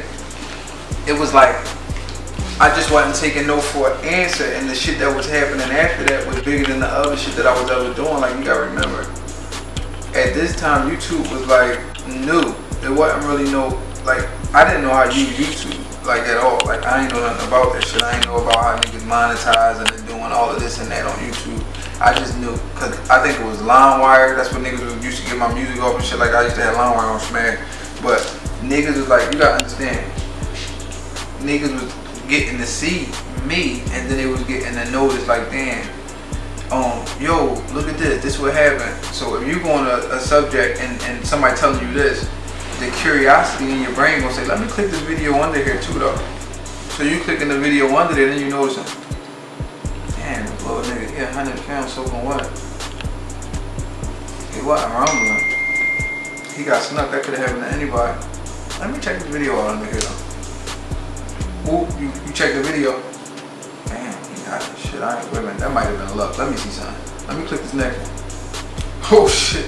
Wait a minute, I'm gonna click one more joint. Boy, the best nigga I ever heard in my life on some real shit. Like all jokes aside, I don't give a fuck with nobody saying like, fuck everything else. Bar for bar, that nigga is hot as fuck. And that's how that shit was, y'all. Just like that. So when the niggas start checking in the other shit and then they start listening to shit, you got niggas like 50 Cent, like damn, they're about to come to Delhi Dolphin to pick me up. Like yo, I come down there to your motherfucking block and get you. I give you this motherfucking kind of check for this, and I give you this kind of check for that. Just turn yourself in. I give you this. You'll get a publishing deal for this. You'll get this and that way you'll be off the street.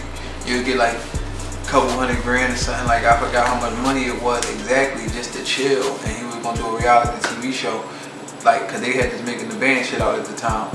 He was gonna do something realer that was gonna be about the hood. It's just basically what they doing right now with this love and hip hop shit. It's like shit like that. He was gonna do it, but he was gonna do it with all the Philly niggas, and it was gonna be on some real shit though. He said, "Yeah, I know you beefing with Dollaz and all them niggas. Keep that shit going. You don't gotta stop that shit if you don't want." I said, "That shit real shit." I say that shit ain't like this no rap shit. Like, cause this before we even went down there to meet up with them niggas in they motherfucking studio. And it was real. Like me and Reed was mainly on some business shit though. But me and Frank, we was starting to not like each other for real. But then I ended up fucking with him because that's when he was down there. Why did he fucking with you, right, Ace? Yeah. You were hot. Yeah, so I started to end up fucking with him even more than everybody else because he was coming down. He was fucking with niggas in the north. I think he was on the run. So he wasn't on the south side. He was down north with us. And I started fucking with him more. But the way I bounced back from shit, the same way I bounced back from shit in the world though, bro. Like all that shit be the same to me. Like you gotta think, man. I'm gonna keep it funky. The shit I'm bouncing back from, that niggas look at like something big, that don't be like a big deal to me. You gotta think, I'm the same nigga who bounced back from his mom dying when he was a little kid and his whole family moving to California and on the West Coast, and I'm out here by myself. Like, my family on my dad's side all moving to Williamsport, and I'm out here by myself. You feel what I'm saying? I'm that guy who had to make a way out of that shit. I'm the guy who just ran for 120 months, and I bounced back from that, like, on tour, running around like motherfucking out here. Dolo, I told you, no family, no motherfucking nothing. I had to build my own motherfucking family, like while I was doing that shit. Of course, I got family members, but you know, they got their own life too. So like, nobody ain't running around and out here on the run with me. They ain't doing that shit with me. It was just me by my motherfucking self. So you feel what I'm saying? So that's what I'm doing. So you gotta figure, I'm doing all of that shit. And they be like real hardships to me. Like, you gotta think, like, I don't think a lot of niggas was out here, motherfucking, who was laying next to their mom when she died. You feel what I'm saying? And like, feeling her cold body while you sitting there watching Mortal Kombat. You feel what I'm saying? Like, and then you know she dead, and then they take her up out of there, your whole family trying to lie and not tell you about cancer and all that. I don't think motherfuckers ever went through that or seen their mom dead and had to motherfucking see that. Or see her looking like a fucking zombie when you go to fucking funeral home and never go to a funeral again after that. I don't think a lot of niggas went through that. So when niggas saying like, yo, this a big deal and this and that shit ain't, that's normal, bro. I done got fucked up like 4, 5, 6, 7, 8 times getting jumped, going to skating rings, bowling alleys, and like we done before. I'm giving them hickeys out too though, bro. Like that shit happening both ways. Like that shit ain't about nothing. Like, so that's a whole nother thing. Like when niggas see like, I say like, motherfuckers, like they just be thinking they know everything, bro. Like you gotta figure like on some real shit. I ain't putting career, everything ain't gonna be on YouTube. YouTube don't catch everything, and everybody already know. If you know me and you've been around me my whole life, you already know what I was doing. You know how hard my shit was or how dark it was. My cousin Ed always say, yo, he like my big brother. He always say, give him the pain, Joe. Let him know a little bit more. I mean, let him know why you don't go to funerals. Let him know that you ain't go to a funeral since your mom doing. Nobody don't know. I ain't go to my best friend Aaron. He my brother. Like I ain't go to his shit. I ain't go to DZ shit. I ain't go to my grandma's shit. Like straight up. Like I tried to walk in there and I couldn't even go on her shit. I didn't go on her joint. I just go to the grave joint afterwards. I don't do no funerals, bro. I don't do none of that shit. I don't remember the last time I went to a joint on some real shit. I don't. Matter of fact, I do. January 25th, 1998 was the last joint I was really at. Like, I ain't going in them joints. I'm peeking in there. I can't look at nobody looking like no zombie. If I don't go in there, they still alive to me. That's what it feel like. If I go in there, that shit be dead. It'll be on some other shit. Like, my mom's face was stretched out, bro. That shit ain't look right to me. Like, on some real shit, I can see that shit right now. So, you know, like, that be the hard shit that I had to overcome them show. Like, shit like that. Like, that other shit, yo, that shit be cool, bro. Like, I'm talking about, like, I could deal with that shit. You gotta think, them bitches gonna suck my dick the same way. It don't matter, bro. Like, they out here fucking with rads, they out here fucking with faggots, they out here fucking with busters. Like, they suck my dick the same way. Like, real shit, like, real shit. One time I got jumped. This was that motherfucker, what was I at? Pulaski Hall, bro, when I get jumped up there, cause look, it's I wasn't there, cause I would've been in you got jumped with me. You got jumped with me. Like, real shit. It was like, first of all, listen, I get jumped cause there was like 3 of them. That 3 turned to like fucking 13. That 13 turned to like motherfucking 30. I'm throwing that shit. I'm old. First I'm throwing this shit, giving this shit back. I'm throwing shit, catching shit and all that. I started noticing I'm feeling shit in my back and in my head. I'm like, what the fuck? I'm going, arm must be long as shit. I look around. There's 20 of these niggas with the same shirt he got on. I'm cracking niggas with chairs, backing up, throwing bitches in my way like Nino Brown. I'm doing all types of shit. Like, no, not little girls, big ass girl, but like, you know, I'm throwing them in the way because the bitches with them niggas anyway. They talk about, y'all some pussy ass niggas, y'all try to fight head, y'all standing on the table, Y'all bitch ass niggas, y'all come outside, I'm wetting y'all niggas beat. Like, I'm talking spicy and all that shit. So a nigga come in there, but the crazy thing is, like, my situations always happen crazy. Like, I end up being booked with a nigga or something like that, and it'd be a nigga who, like, probably didn't like me and they end up fucking with me. Like, and we'd be kind of live after that. Like, it always happened like that, bro. It always happened like that. But, no, like, I'm telling you, bro, like, my situation that I overcame, bro, like, I done got chopped on and got grazed and shit like that and jumped over the biggest gates you could ever see. Like, it be shit that be going down. You don't see everything on YouTube, bro. You don't. But just know at the end of the day, like, when all else fails, the people who do fuck with me or who didn't know me besides nothing but music, when you signing up for everything, you're not signing up to see Joey Jihad, the comedian. You might do want to see me make somebody cry. Or you might not be signing up for Joey Jihad on the Mike Tyson version, because I ain't never tell y'all I was that. Y'all signing up to see Joey Jihad, the rapper, the decent ass rapper who can out rap everybody, who hot as shit, who amuse you, who entertain you, and who make you feel good, and you can relate to a lot of the music because you probably was going through the same shit. If your grandma raised you and you came from the bottom, you fuck with me because you know I'm giving you the same story. That's why 50 said the same thing. He said we damn near got the same story, bro. Real shit. He told me this shit. D Jones was up there with me.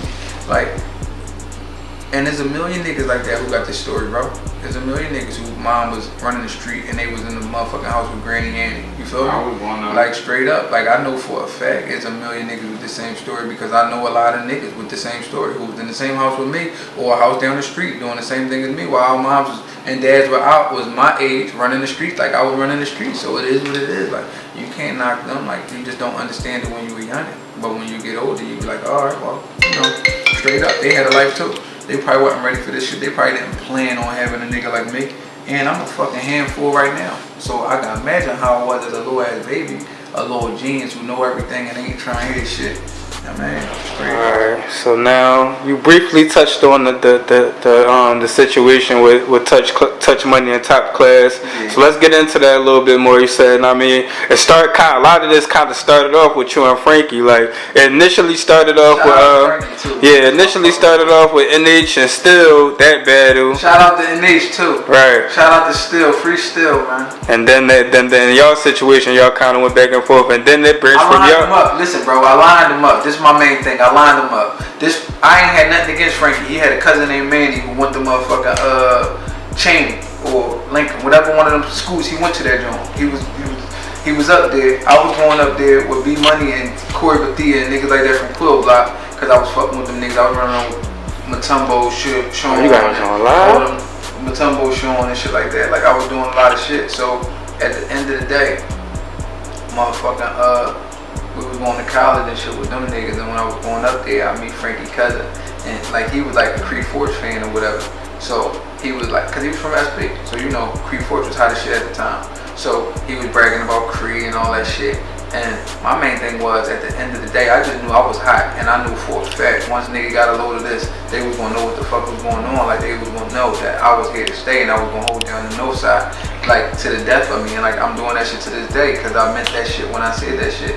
So I ain't had nothing against none of them, like Frankie, Reed, none of them. But my main thing was this: I'm gonna say some shit that is gonna be, first of all, if you tough, you're not gonna let nobody say nothing with your name that's remotely close to being nut shit. So if you a tough guy, you gonna say something, and I'm gonna wait for you to bite, cause I'm gonna say this: I wasn't going at dude. I just was talking shit like I always talk. I wasn't going at him. He went at me first. That's my main thing. Make you go at me first. So I did it. Like, I did it. I said I said hit the block, get it on, get the rock, and whip it corn. I had a Fiend's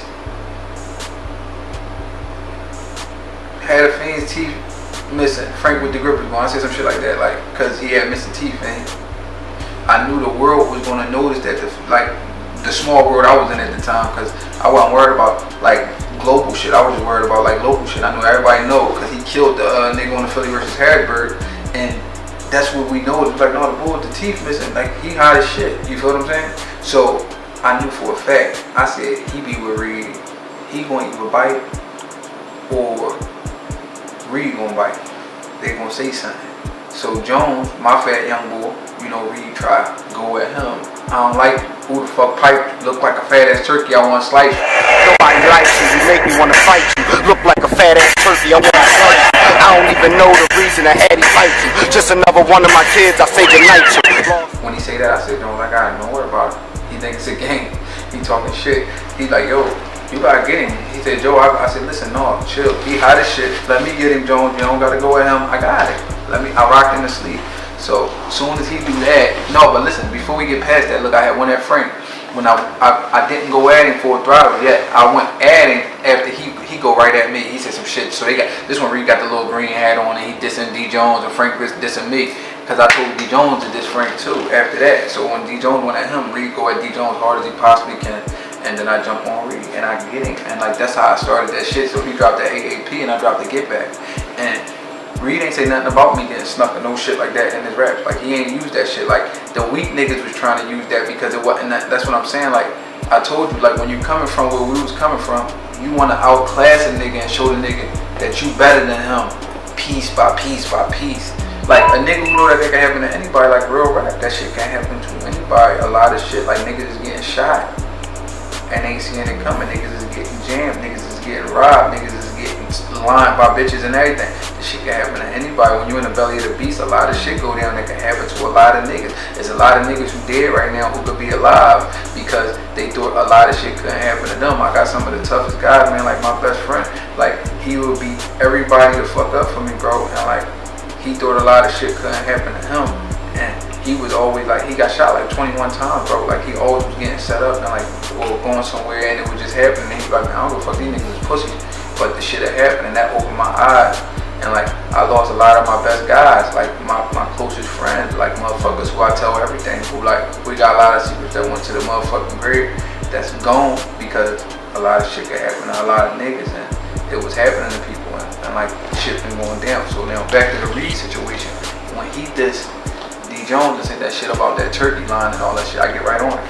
I fucked him all the way up, like straight up. So he was bombing on me, but he was coming out with slow shit, like, and I had a flow. So I had to join like get the book bag, war paint, vests as an ammo. I lift his ass up like the doors on the Lambo. You bitch made switchblade, the niggas a manhole. Like this was his bar that I flipped, and I did a video to it, and he had did a video coming at me and Meek Mill at the same time, I think or something. But he wasn't directed like only focused on me. I was only focused on him. I knew they were gonna say I won that joint if I only focused on him. And I went for like 5 minutes or 3 minutes, like a long ass time. I was fucking him up. So he was hot as shit. Like nobody can ever say he wasn't hot. But my strategy was at the end of the day, they gonna either say I won or they gonna say it's a tie. They not gonna say he beat me. Like, and niggas might have did say that because it was like, you know, certain niggas would just top class out and certain niggas would just headshot them. But I made sure the niggas who was fucking with me, they really could believe in what the fuck I was doing, and that's what that was. Why that shit be going? That's cool. Yeah. So that's a lot of shit. So yeah, that was a classic battle, and you was, like I said, you was a major part of that situation. You know what I mean? So people definitely wanted to hear your side of it. So yeah, y'all eventually squashed it. Yeah. Know what I mean? And then y'all did the whole, and then when Reed dissed D Jones, I called his phone because I had his number. I said, you know I'm on your ass. No homo. I'm on your ass. I said, at the end of the day, you diss my young boy. He was talking to somebody, but he like, I told you that was a setup. Like, I told you he would, like, I could feel it. He said, bro, I knew you was trying to get in this shit. You were trying to find a way in. Because Meek was already going at him. And I was trying to get in it. And it was like, it wasn't really no way I could get in without just bullying Bro Street and saying, yo, Meek, I'm on his ass too. But I told Meek already, I said, I got him. Watch this. And he was like, alright. But I ain't want them to feel like we was just running down on niggas, like, and just going crazy, like, and just treating everybody, because we was loaded. We had a nice group, like, and the niggas who they had who was nice, you didn't know all of them yet. We already was ringing, you feel me? So the niggas other niggas who was nice, like, it was other guys who they had, it was like 30 and 20 of them too, but like they wasn't known. Like all of our guys was known. Like we done had Magic, we had the hot ass Oni and rap. So he had Anthem that the hood was talking about. Still had a fucking classic battle with Kaboom that was crazy, that he was ringing off of, and still we was all running up to New York doing that Fight Club shit and all that. So niggas was popping. And then you gotta think, I had Ace Inferno battle on everybody. I was calling him down to battle Indian, everybody from every neighborhood. I called him, he'd slide down there to be on the pop. He was winning crazy bread off of battles and shit like that. And then it just, we had too many guys at the same, that was hot as shit at the time. So that's what it was. And I just knew I was gonna get every, I knew it was gonna be, when it was all said and done 10 years later, like it is right now, they was gonna be talking about the me and Reed shit, or the Meek and Reed shit. I knew they were gonna talk about it, and I was gonna make sure they was talking right, you feel me? Alright. And then, like I said, y'all squashed it, know what I mean? Eventually, I know y'all tried a couple different times, know what I mean? Because that was a big situation, a lot of people was involved. So, you know what I mean? It was a whole lot of egos and all that stuff involved as well. So, it took a little while to get squashed, but it eventually did. And then y'all did the Three Kings situation. Know what I mean? Where y'all actually teamed up and put... Yeah. Oh, yeah. Go ahead, so give them a rundown of that. Like. We could have made an album out of the Three Kings shit. Reed was feeling himself, though. I was feeling myself too though, but he was feeling himself. You gotta remember, Reed had just got a check from the Italian niggas. That niggas were talking about it was for $3 million, $300,000. It don't matter what the fuck it was for. Broski was motherfucking doing him, like, so, you know me, I'm getting money on Dollaz Dog and riding around in the street, so I don't give a fuck if he wanna come to the studio or not. I don't give a fuck if Gilly wanna come to the studio. I don't give a fuck if I wanna come to the studio. Like, I was making money off of other shit, so I didn't really care about that shit. Like, of course I was selling units. Like, when I dropped motherfucking the Get Back, I sold 34,000 the first week. And when I dropped motherfucking the Big Dog Yard, I sold 17,000 in 3 days. So, like, that's my main thing. Like, so I was putting that shit back in that bowl. Everything I was doing was going in that bowl, though. Like, I don't know what other niggas were doing, but I was putting that shit in that bowl. I was turning it to grease. You feel me? So, at the end of the day, I ain't give a fuck. Reed was supposed to come down, and Gil would say, Kevin called me, and he'd say, Gil said that Reed acting Hollywood, then he was calling me Hollywood Hattie, because I probably didn't want to come, like I was on my own time. I told you, bro, I was going through a lot of other shit, but like, I did want to do the Joan, but we did like 6 or 7 songs, and we were supposed to do an album and all that shit, and Kev was gonna fuck with it, the Three Kings, because we was all running the city. I told you, I jumped in it. And another thing is, I felt like it was more kings. Like, I felt like it was 2 more kings for that chessboard that wasn't on that motherfucking, that wasn't getting that look. So I really was like on some, I ain't gonna force it, like, cause me and Meek had just did a Kings of Philly motherfucking party. We had did a party called the Kings of Philly or something. I still got the flyer and shit too. But we had did that shit, and I was really riding with my guy, but at the same time I was fucking with Reed because it was a good business move. But it was a lot of political bullshit behind it that like really held that back. You feel me? So then, I mean, moving past that, I mean, at some point in time, you had ended up going your own way from Headshots and doing your own thing, you know what I mean? So speak on that departure from that situation, the transition from them into your own situation, basically. This how it was. It was just mainly because I was really trying to come to the table. Like, you feel what I'm saying? Like, I know for a fact we having a party, we doing all this shit. And I know the people, like, they love us. Like, so they loving, it's like, you got figure, you got Meek Mill and Joey Jihad in the same motherfucking arena any given Sunday. My main thing was this. I'm trying to get some of this money. Like, let's get this money. We can do this shit on the family tip. I put the money up. I got 5,000 to put up. Let's get this hall. Let's do this and that. It was like it was so many hands in the pot. You know, I don't know what was going on. So it was like I couldn't handle run around and say I could have a headshot party, but headshot could say they could have a party, and that means including all of us because we are part of headshots. So you see what I'm saying? So my main thing was I did want to do some shit, and then like I was sending Meek money and shit. And he was saying he wasn't getting no money. I was sending him little light shit and all that. When we was talking, he was saying, cause this the first time I ever took it to the back, and he was saying like they wasn't sending that paper up there, but I'm like, they just had a free Meek Mill party. So I don't know how that shit went or whatever, but I'm like, fuck it. I'm about to start having my own drink, cause if I get booked out this bit and nobody ain't sending me nothing, I ain't gonna be like just in the fucking way. So I did a joint. Me and CS did a joint. We made close to like. It probably was like motherfucking no exaggeration, bro. We probably had 1,300 people in that bitch, bro. We started charging the bean when it got 12 o'clock. So we probably, that shit was doing the pussy, bro, on some real shit. Like, I know for a fact, I gave everybody their money back who was with me, and I still left, but like, made way more than that, no exaggeration, bro. I'm talking about, I gave everybody a nice size check, bro. They was cool. Like, I ain't gonna, niggas was eating. Like, and I know CS probably left for like 17 grand or some shit, bro. He was cool.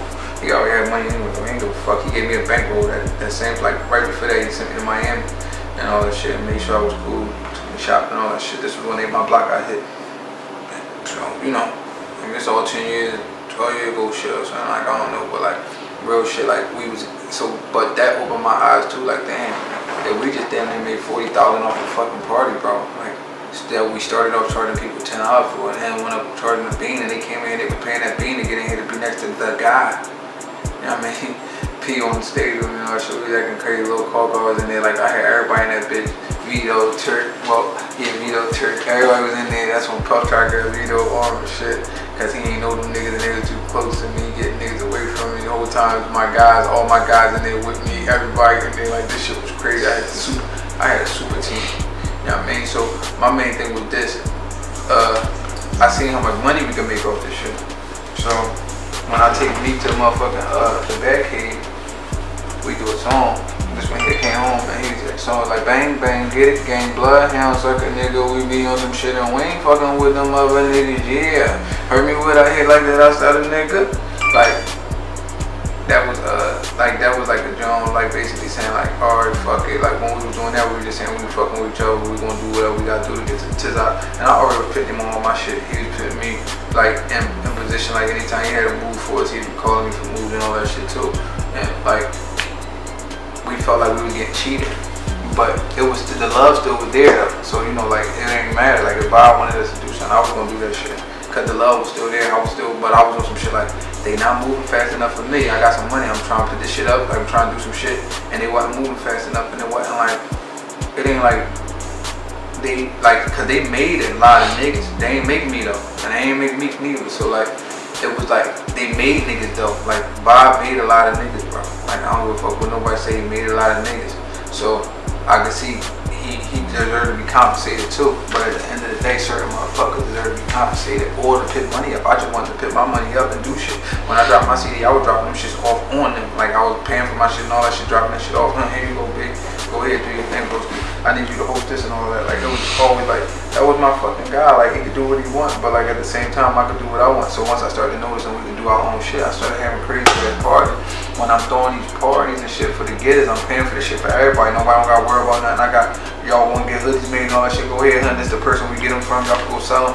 We selling hoodies. I sold motherfucking 10 hoodies a day for fucking 10 months straight. I remember this shit. My big mom used to be sending that shit to Wichita Falls, Texas, Kansas, Missouri. Like she sending shit to people. And I had a PayPal. My shit was doing the pussy, bro. Real rap. You got to figure if you selling, y'all can do mad. $35 a hoodie, and you selling 10 of them a day for 10 months.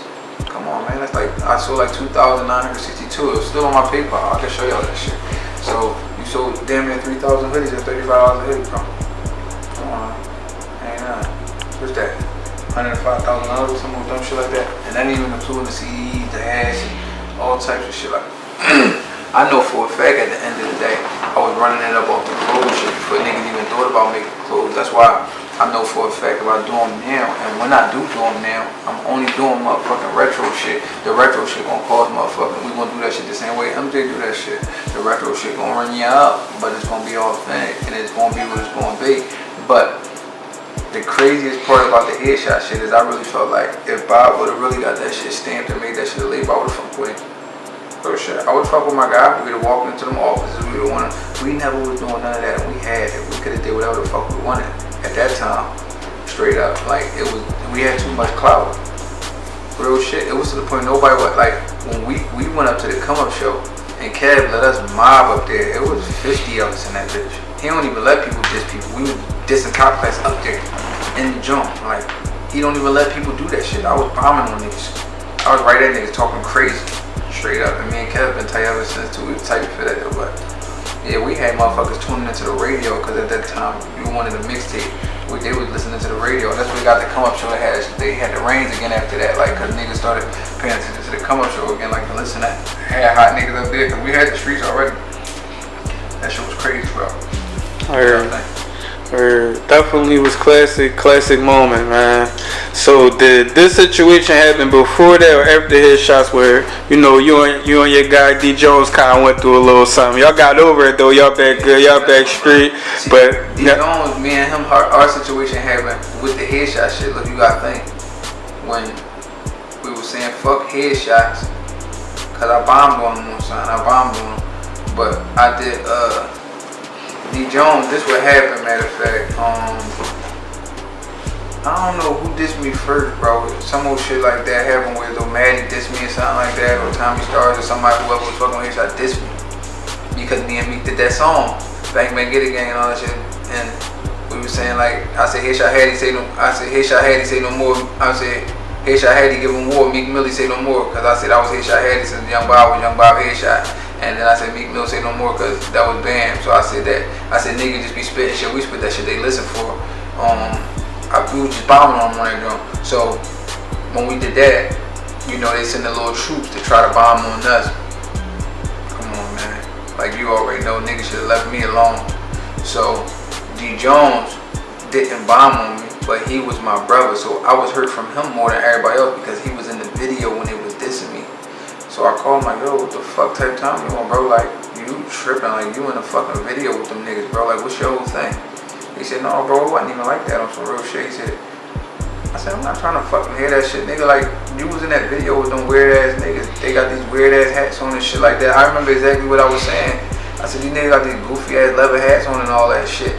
Like, these niggas is dressed crazy weird and you next to them niggas, bro. Like, that shit look like a circus. Like, you get too many clowns in the same room and turn to the circus. That's what I said. So Jones like, bro, on some real shit, I ain't say nothing about trying to get this. You watch when you see this shit. I said, I seen that shit. I seen enough, bro. I'm bombing them. So my main thing was with Jones, I was fucked up because I started off with Jones with every piece of knowledge about rap. We built that shit together. Like, he helped me get better too. Like, you feel me? Like, cause a lot of battles I wouldn't have won if Jones wouldn't have been telling me what to say, cause I'd be forgetting him. I got so much shit. I could say whatever I want, but he was telling me what to say at the right time. We was a perfect team. He ain't even want rap. He just wanted me to win. Like, real shit. That's the same thing how Deezy was. He didn't want to rap. He really wanted me to win. Damn, I just be turning to rappers like they be wanting to rap after a while because I be breaking down the pros and the cons. But Jones, I tell him like, bro, how would that look if somebody say they gonna slide through your block and do a drive-by on you? And when they slide through your block, you get away, but when you peek out the door, all you see is me at the steering wheel while they chopping out the van door when they chopping at you, and you see me driving and I'm smiling. I said, that shit ain't gonna look good, bro. That shit look spooky. I said, dog, I'm on your ass. I don't give a fuck, Jones. Like, the block can be mad at me, but I'm doing it. Like, and he was like, alright. Like, you know, pride get involved, but he already knew like what was about to happen. Like, he already knew I was gonna go crazy. And then I just went off on him. But I was fucked up. Like, I didn't even care about the rap shit. I was fucked up that my little bro was like fucking with these weird ass niggas. Same niggas we was bidding off and shit. Like, I'm talking about like the niggas, cause you gotta remember, they had top class members and shit that we was already beefing with, and then they started being headshot members out of nowhere, and then they was dissing us and shit like that. Well, dissing me and me anyway, but they couldn't fuck with me.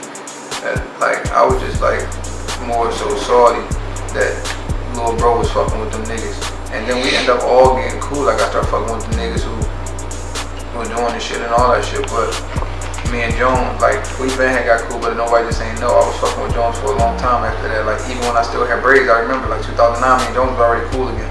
But niggas just didn't really know because it wasn't really no public service announcement. We ain't started making music and everybody see us together again. And then he started this shit called Self-Made before Rick Ross started that Self-Made shit.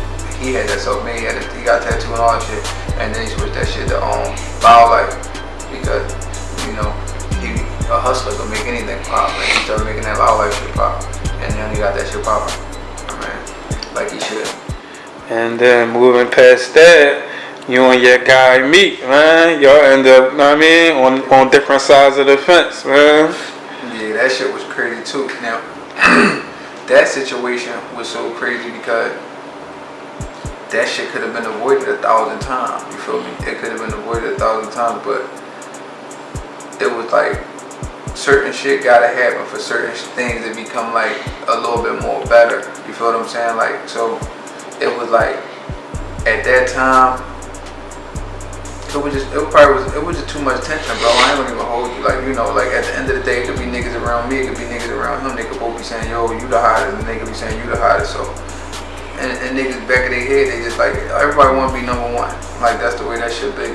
But I know for a fact if like I was telling people don't diss him and shit like that, but you know, this shit was like, cause like they both was supposed to battle for the name or something before like a long ass time ago, and this was like when Quill first started being a go-getter. But I was telling him like, no, that's my guy. Like you can't really like go at him. Like, and I was telling him that shit like, cause on some real shit. It was a situation nobody don't know. It was on a DVD.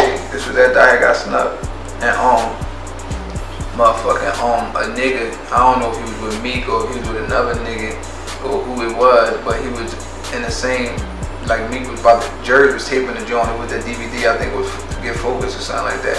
And nigga was like, they was saying some shit, and he was like, yeah, y'all ain't gonna sneak us like Hattie or some old shit. And Meek checked that shit right there though. Like he don't even know I seen this shit. Like this the first time anybody hearing about this.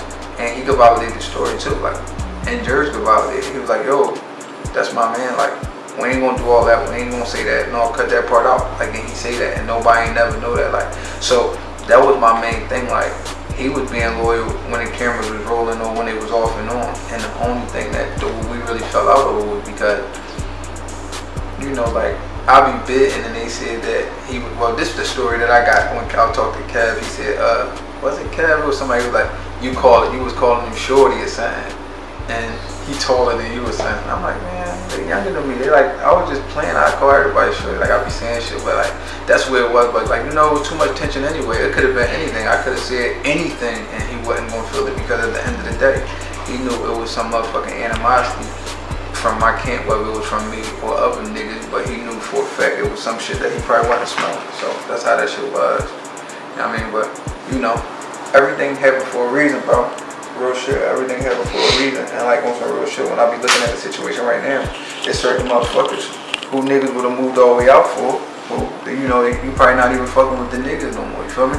So shit happened the way it's supposed to happen, and I guarantee shit gonna happen the way it's supposed to happen this time around. You already know, bro. You know, show. You know what we talking about. Alright, yeah. So moving past that situation, man. Then it seemed like you and your man Quill end up on the opposite sides. Know what I mean? He was once a go-getter, that was once you're youngin'. Know what I mean? And then y'all end up on opposite sides of the fence. We fell out a couple times. See, look, this the whole thing. I met him in like 2004. He was thorough, but the whole thing was, it was too much shit that I wasn't really like feeling. Like, I'll be going to the end of the road for niggas, bro. Like, so my main thing was this. First of all, everything we do, that's what I respected that about Meek and them too. Like, you never hear none of they motherfucking, like, I know for a fact he had fallen out with some of them niggas who they was rapping with. You ain't never hear about no Young Pooh and Meek Mill and no motherfucking, you never heard about none of that shit. None of that shit wasn't hitting no DVDs and nothing, bro. Like, you ain't hear about that goofy, you ain't hear no goofy shit like that. You ain't hear none of that shit. So at the end of the day, my man thing was like, you know, he get on Instagram for some more shit like that. I think it was Facebook. It probably was Facebook at the time. Instagram probably wasn't popping yet. So he was just talking crazy on Instagram, bro. Like, I'm talking about, like, talking about shit. Like, and then somebody told me it's because I ain't put him on my CD that he was hating on me or some more shit like that. And he was writing this shit on Instagram. So, you know, niggas are screenshotting or whatever it is and they showing me. And I'm like, bro, I'm writing him personally. He going back and being chatty-patty about everything that I'm talking about. So, you know, a mutual nigga who we fuck with telling him like, bro, that shit ain't for the world, bro. Like, you on Instagram with all that shit goofy. So it was just getting too like wicked on that time. So then once we stopped fucking with each other, shit got dark. Like, he was like on some other shit, and we stopped fucking with each other. And it was like, all right, well, you know, at the end of the day, when we see each other, we see each other, and everything's a go. Like, you know, and it just was like, this shit just was like, that whole situation was like real messy. It got you like when it come to certain shit, that shit just wasn't like my cup of tea right there, show. Like, I'm talking about, like, I'm gonna keep it funky because you got figured. He started fucking with me, and Cheek and him was popping more, so he started fucking with Cheek and them. And then when Cheek, I don't know if Cheek went to jail, but he was in jail, and this when I started popping crazy. This when we was being on Club Flow and all that shit, so he came to Club Flow and shit, and he was down there with Cheek and them. Then he come to he get booked, I guess. Once he get booked, he come home and he fuck with us and buy him on Cheek and them so he could fuck with us. So wait, Quilly was with you before Cheek? Fuck yeah, he was with me first. Like I never knew that. I dropped him off the Cheek house. He said, "Yo, I'm just gonna go down here and do some music with him, so we can have. I'm gonna get some shit with him, so we can have some music from everybody else for our shit and all that." And then he started fucking with them. Then I started seeing, I'm like, you know where Shorty at? Shorty ain't come down in a couple of days, like real shit. So I see him at Club Flow. He with them niggas, and he was like acting like he ain't know who the fuck we was or something. And I'm like, that ain't main man in that bucket hat right there. You're like, no, that's him. We started up. I'm like, what's up, bro? He's like, no, we about to go and perform and shit. I'm gonna holler at you soon as we done and all that shit. I said, man, I'm off. Like, you on some weird shit. Like, you think I'm goofy or something. So, like, I was done with him. So then he got booked. He was booked with my old head. And my man was in there. He was like, yo, yeah, I'm gonna look out for you. Young on my hand, all this shit. I got it. So he was in the cell with my man. Next thing you know, he was like, yo, man, on some real shit. That was that shit. On some real shit. When I come home, I'm gonna fuck with y'all again. I heard that 50 Cent fucking with you and all that shit. Boom, boom. And I was like, man, you know, like you got, like loyalty is the key, bro. Like at the end of the day, I know when you ain't from my block or whatever, but if you gonna fuck with us, you gotta keep that shit to the grease, bro. Like it ain't no more, like none of that new shit. So then the motherfucking, he come home, he buy him on Cheek, he was buying on reading everybody. He heard some shit about niggas. So once that shit happened, he motherfucking buy him on niggas. But then I guess when the nigga who was motherfucking like doing something with Cheek, the nigga Doty had him, and he basically got him to diss me or some old shit like that. So once he got him to diss me, he said some free burrito, free turkey. I would have really been like, he said some shit like that about a line about them, and he basically was flipping one of my lines and trying to like diss me, and I'm on some shit like, bro, like none of y'all niggas gonna do more for them niggas than me. Like when Turk came home, I bought that nigga, I bought that nigga a car. Like niggas don't do shit like that, like straight up. Like nobody buy me no car yet. So like I already know, like niggas ain't doing what I did. So don't say what you would've did and all that shit. So I'm telling him like, bro, we can just mix it, whatever you wanna do, like it's between us. And then this went he was fucking with Dev real heavy. So Dev called me like, yeah, he want me to come down there with him, and but he don't wanna go through nothing. He want me to do something. And I'm like, bro, you know. And Dev like, no, I ain't doing nothing for dude. Like, you know, I fuck with you too. And I'm like, I fuck with you too. Like we was all fucking with each other. We was hanging with each other. Like his block, I be on his block with his niggas and all that shit. So like I still fuck with Sykes to this day too. Like that's what I'm saying. Like I know like a lot of his guys I still fuck with him. I don't know if he still fuck with him, but I still fuck with him. Like I fuck with Lil Steve and I fuck with Bannon and I fuck with Freak. Like I fuck with these guys. So that's what I'm saying. Like so motherfucking he start writing that shit on there. He start writing shit on there. He start writing shit.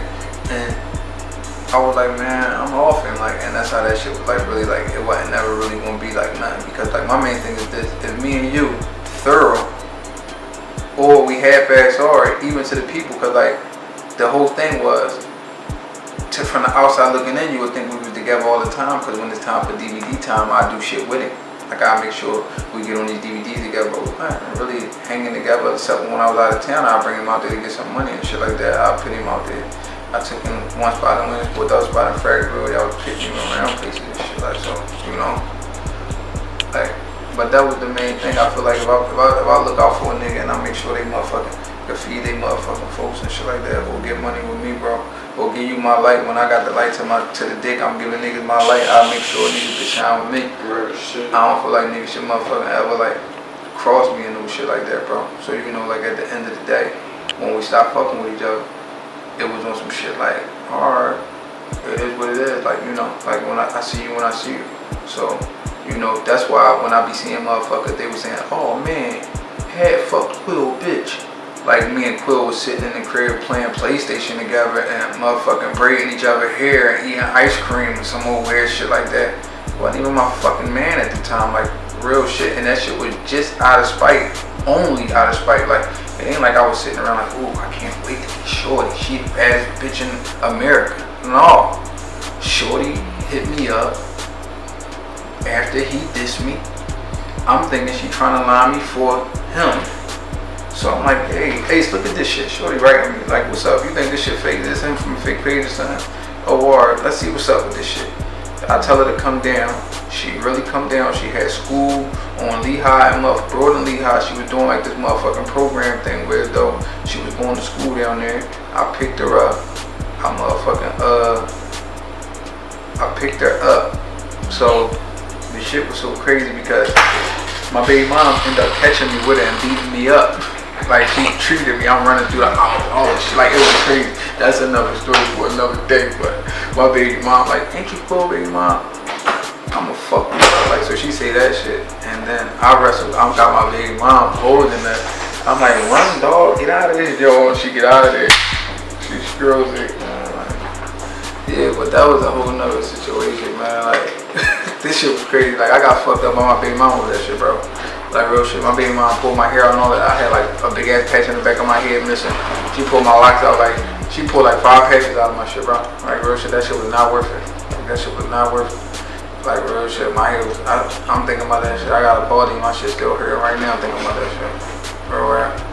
But, you know, it was what it is. Like, I told you, like, so when niggas be saying, yo, oh, that's crazy, bro, come on, my nigga. Like, everybody that I fuck right now is somebody baby mom, bro. Like, that shit ain't no secret. Like, I don't know no virgins out here, bro. Every bitch you fuck, every day you meet somebody, when you like, you got 4 kids, that's somebody baby mom, bro. Straight up. If a nigga dish you, that's a even better reason to bomb her. Like, real shit. Like, I ain't wanna bomb her. Once she started acting crazy, I got right with her. Straight up. I ain't wanna get with her. I wouldn't did. And it was, like, but the thing was, see, like, from to the naked eye, who's to say I really did? Like, y'all, they basically just taking my word and taking her word. For all y'all know, it could have been fake. We could have just been on there talking shit. Nobody never seen nobody penetrate nobody. Like, it could be a big ass hoax. Nobody knows. You know what I mean? But, I mean, it is what it is. I mean, my main thing is this. I ain't never, I'm with my guys every day. Ask them how many of the times that they even had a bitch that I fucked that was like they bitch or they baby mom. None of them niggas don't look at my baby mom. None of them niggas don't, I don't look at none of their baby moms.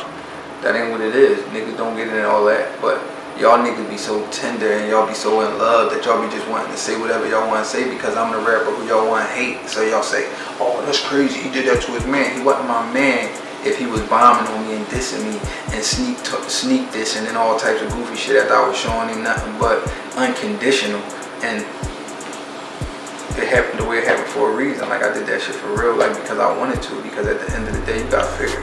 It ain't like what I'm gonna do, go slide up on him and try to shoot it. That shit ain't live. That's squill. What I'm gonna do, beat him up? Squill. What I'm gonna do that for? What am I gonna gain out of it? Straight up. I knew it hurt that boy. That nigga was loving that girl more than he was loving his real niggas. Straight up. A nigga who did everything for him. I mean, straight up. And like, it's like, see, this is my main thing. If I really just hated him and it was genuine hate, I just played this shit when he was on the phone about this shit, bro. Like, niggas already heard this shit, bro. Like, what he was saying. Like, when a nigga say that, ain't really no coming back at the shit like that, bro. You found the trigger? Ain't no coming back at the certain shit. Like, no, bro. Like, that shit wasn't about nothing. Like, that was the same like the D Jones situation. I was more so fucked up that a nigga motherfucking did something that was like super out of pocket when like from 2004 to 2014 or whatever year it was when we was running around. I was motherfucking making sure everybody was cool. Me, by myself. It ain't no receipts on that, dog. Real shit. Like, that shit crazy. And like, and he could tell you what the fuck he said. Like, you know what I mean? He's on some real shit. Like, above all though, like, you gotta figure, like, at the end of the day, certain motherfuckers, like, they, like, I just feel like certain motherfuckers for you, certain motherfuckers not for you. Feel me? So, you know, if it's meant to be, it's meant to be. If it's not, it's not. I'm cool, show. Like, it ain't like I said, bro, I'm not waiting on nothing. I'm not waiting on nobody. I'm just here to do my motherfucking numbers. Fuck with the motherfuckers who fuck with me genuinely and keep it like that. Straight up. It ain't no big deal about nothing. Like, but we could go into a lot of shit. Like, shoot, if I was on my shit talking shit right now, bro, I wish the pie, bro. I'm cool, bro. At the end of the day, it is what it is. Now, you know, I'm still him though. I'm still him. If that shit get like that, you already know what it's gonna lead to anyway. I'm talking about like, and this with everything, like, I'm still him. I just want motherfucking right now. My main thing is this. This is my main focus, cause I ain't gonna make this interview about nothing like that. My main focus is to pit on the way a nigga supposed to pit on, and make sure that I could be motherfucking what I am to Philly all the time. Like, this is my first time ever in my life not being on the run. This is my first time ever in my life being able to go at rap and get that shit non-stop action. Whereas though before, I had to like, I was rapping probably 7 weeks out of a year. And niggas was still saying, oh no, he the top nigga. But imagine if I was rapping the other fucking 45 weeks. And then the 7 weeks I was taking off and just taking a break for the 7 weeks and rapping for 45 weeks. Then that's when y'all would have seen the best Joey Jihad, and that's what y'all gonna see right now, because I'm telling you, I told you, you shouldn't have you should have let me motherfucking keep like building this daycare for my baby mom and doing shit like that. Like, you should have let me do the shit I was doing. That ain't had nothing to do with music, because now you started something. Cause I'm not gonna let go. I'm about to shake this shit out this shit. I'm gonna keep going in. I got fans who hit me up every day. I got motherfucking everybody hitting me up. Like, I'm talking about like from everywhere. And shout out to all the motherfuckers who been hitting me up and following me. This whole motherfucking 26, 30 months I've been home, on and off of house arrest for 13 months. In and out the county, city, county, how the fuck this shit be going. However they wanna do it, I'm with it. Like, because I'm walking this time off nice and easy. So shout out to the motherfuckers who've been riding with me this whole time, man. Because at the end of the day, I'm about to fit on for y'all. Like, I got y'all. I know y'all be probably feeling like, damn, Joe, when you gonna drop that shit? When you gonna go all the way up with it? I'm going to, but the main thing with this, I had to put a lot of shit in order. Motherfuckers don't know. Like, when I came home, my kids was getting homeschooled, and then their mom was doing all the shit by herself. So it wasn't no help from me. So shit was like not where it was supposed to be. Now I'm home. They back in school. I made sure everything was everything. I got everybody like up to par like they was. Like, I had to do a lot of shit, and like, I ain't one of the niggas who run around fucking bitches and just make the baby and don't want to take care of the baby. If I'm not in the baby life, it ain't my fault. It's because a motherfucker wanted to try to use that motherfucking baby as the motherfucking deploy to get me to be around them, and that ain't what it's supposed to be. That ain't how it is. I can see a nigga doing that shit, like saying, yo, bitch, you my baby mom, I can fuck you whenever I want. I ain't never hear no bitch like making sure she can say, no, you my baby dad, I'ma fuck you whenever I want, or you can't see the baby. And that be like the time to be on. There's certain motherfuckers who probably got situations or shit like that. So they doing their thing, and like, I can't knock somebody for having a baby and they got a stepdad that's playing the dad. But if you got the baby real dad want to be in their life, y'all gotta let them be there in their life. Like, real shit. Y'all can't just be calling niggas deadbeats and shit like that. I be seeing bitches post that shit way too much. I'm about to start posting deadbeat and putting the bitches next to it. Real shit. If a motherfucker don't let me see my baby, I'm bombing on you. I'm gonna let the world know that you a clown. Like, real shit. I might not say your name, but I'm gonna let them know. Straight up. So yeah, man. Let's get into the situation a little bit that led you to go away for the time that you did. Like, shortly after the situation with Quill, know what I mean, you had ended up going away and all that. So speak on like going away, how long you was away, what the experience was like. Cause mind you, Joey Jihad, you on every DVD smoking. So I know people recognize you. I mean, so speak on that whole experience, like going from. Yo, that shit was crazy. When I was in jail, that shit, like, I expected it to be way more hate than it was on some real shit. It was like 99% love on some real shit. Like, niggas was showing me crazy love. Like, I'm talking about, it was niggas from area PA, Chambersburg, motherfucking Gettysburg. Like, I'm talking about everywhere. They was up there where Waymart was at, all the way to fucking where Fratville was at. Like, I'm talking about, they all knew who the fuck I was, bro. Like, and if they ain't know me by my face, they already heard some shit about me. These niggas was showing crazy love, like on some real shit. My celly, other motherfuckers from Allentown, little gang niggas, Sosa and them. My young boy Coco, I met in boot camp. Like, I got a lot of motherfuckers I was fucking with. And my cellies, like, all my cellies was like, I was looking up. I was having all thorough cellies, man. A lot of them was moods too. Like, so, like, Sai was bumping every day. Like, shout out to Sai, that's my fucking guy. Shout out to Leak. Shout out to my man Don Holt. Motherfucking who else I was fucking with? That I was fucking with Eric. Like, I was fucking with everybody. Like, it was another boot camp class. Cause in boot camp you couldn't really talk. So the niggas who you could talk to, they had to be like in your motherfucking like close to your bunk. So it's 25 beds on this side, 25 beds on this side. They bunk beds, so it's 50. Wait a minute. No, was it? Yeah, I think it might be in your platoon. Wait a minute. No, it's like 13 on this side and 12 on this side, cause it's 50 all together. So in my platoon, my young boy Leak, he from Southern Clearfield, he thoroughly shit too. Like, that's my youngin', like, anytime anybody was acting crazy, he was in their shit. Trying to rip. Like, young nigga too, punching around in their fucking face. Like, he was going in the bathroom with him and rumbling. Him with Marty from Harrisburg. Anytime somebody talked crazy about me, he was in their shit. I had a couple guys. Holes was like, he's so thorough, like, and he was calm. He was not feeling a lot of these niggas wave up there, like. So, boot camp was a good thing for me, I ain't gonna lie, because I was out here, motherfucking, I needed some strictness in my life. I started feeling invincible. So I go to boot camp, I'm thinking I'm gonna come home big as shit, strong as shit. When I got to boot camp, I was 183. That was the most I ever weighed in my life. When I went to jail, I was only 135. So when I get to boot camp, I'm 50 pounds heavier. Because I was upstate, you know, we eat in the commissary heavy. I mean, I'm coming back $80 bags and all that shit. That shit got a boot camp. All you could buy is toothpaste. All you could buy is shoestrings and shit like that. That shit over, so you can't really buy no commie. So I'm up boot camp. I'm making that shit. I'm making it do what it do. Niggas stop eating bread and like goofy shit. You get bored, so you stop doing certain shit. When I get up there, I'm working in the kitchen. I ain't even eating shit in there. Niggas eating shit and all that. You eat shit, you get kicked out. But I ain't care anyway. I wasn't hungry. I was fucking depressed. I wanted to come home. And then once niggas started coming home and shit like that, I was jealous. Like, I was like mad as shit that I wasn't coming home yet. Niggas was coming home. So my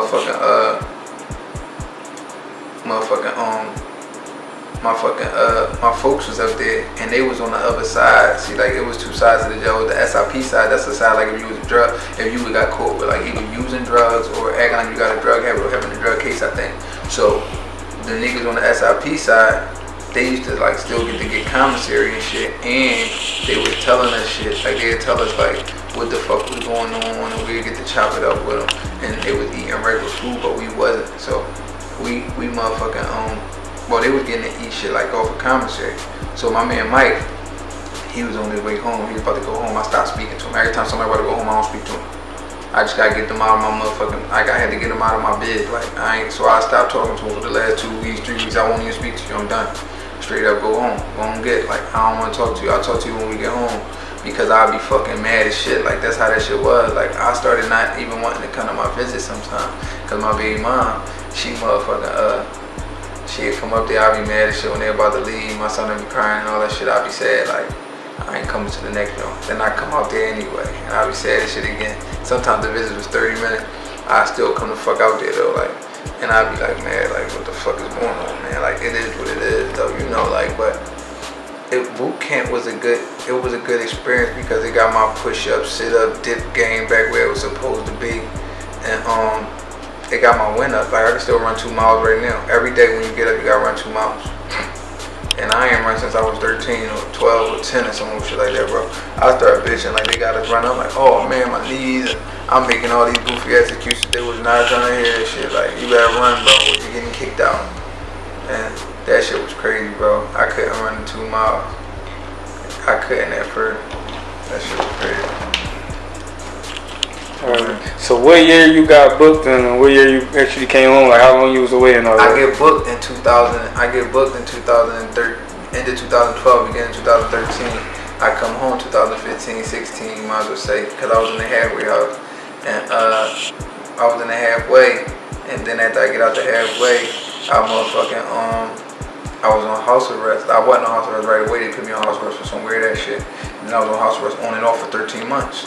4 months here, 2 months here, a month here, 2 months here, 4 months. Like, this shit was goofy. Like, so for a whole another year, you might as well say the whole 2016, I was on house arrest. It fucked my whole 2016 up. I had plans for that year because I had dropped the Monster freestyle when I first came home from jail. So when I dropped the Monster freestyle,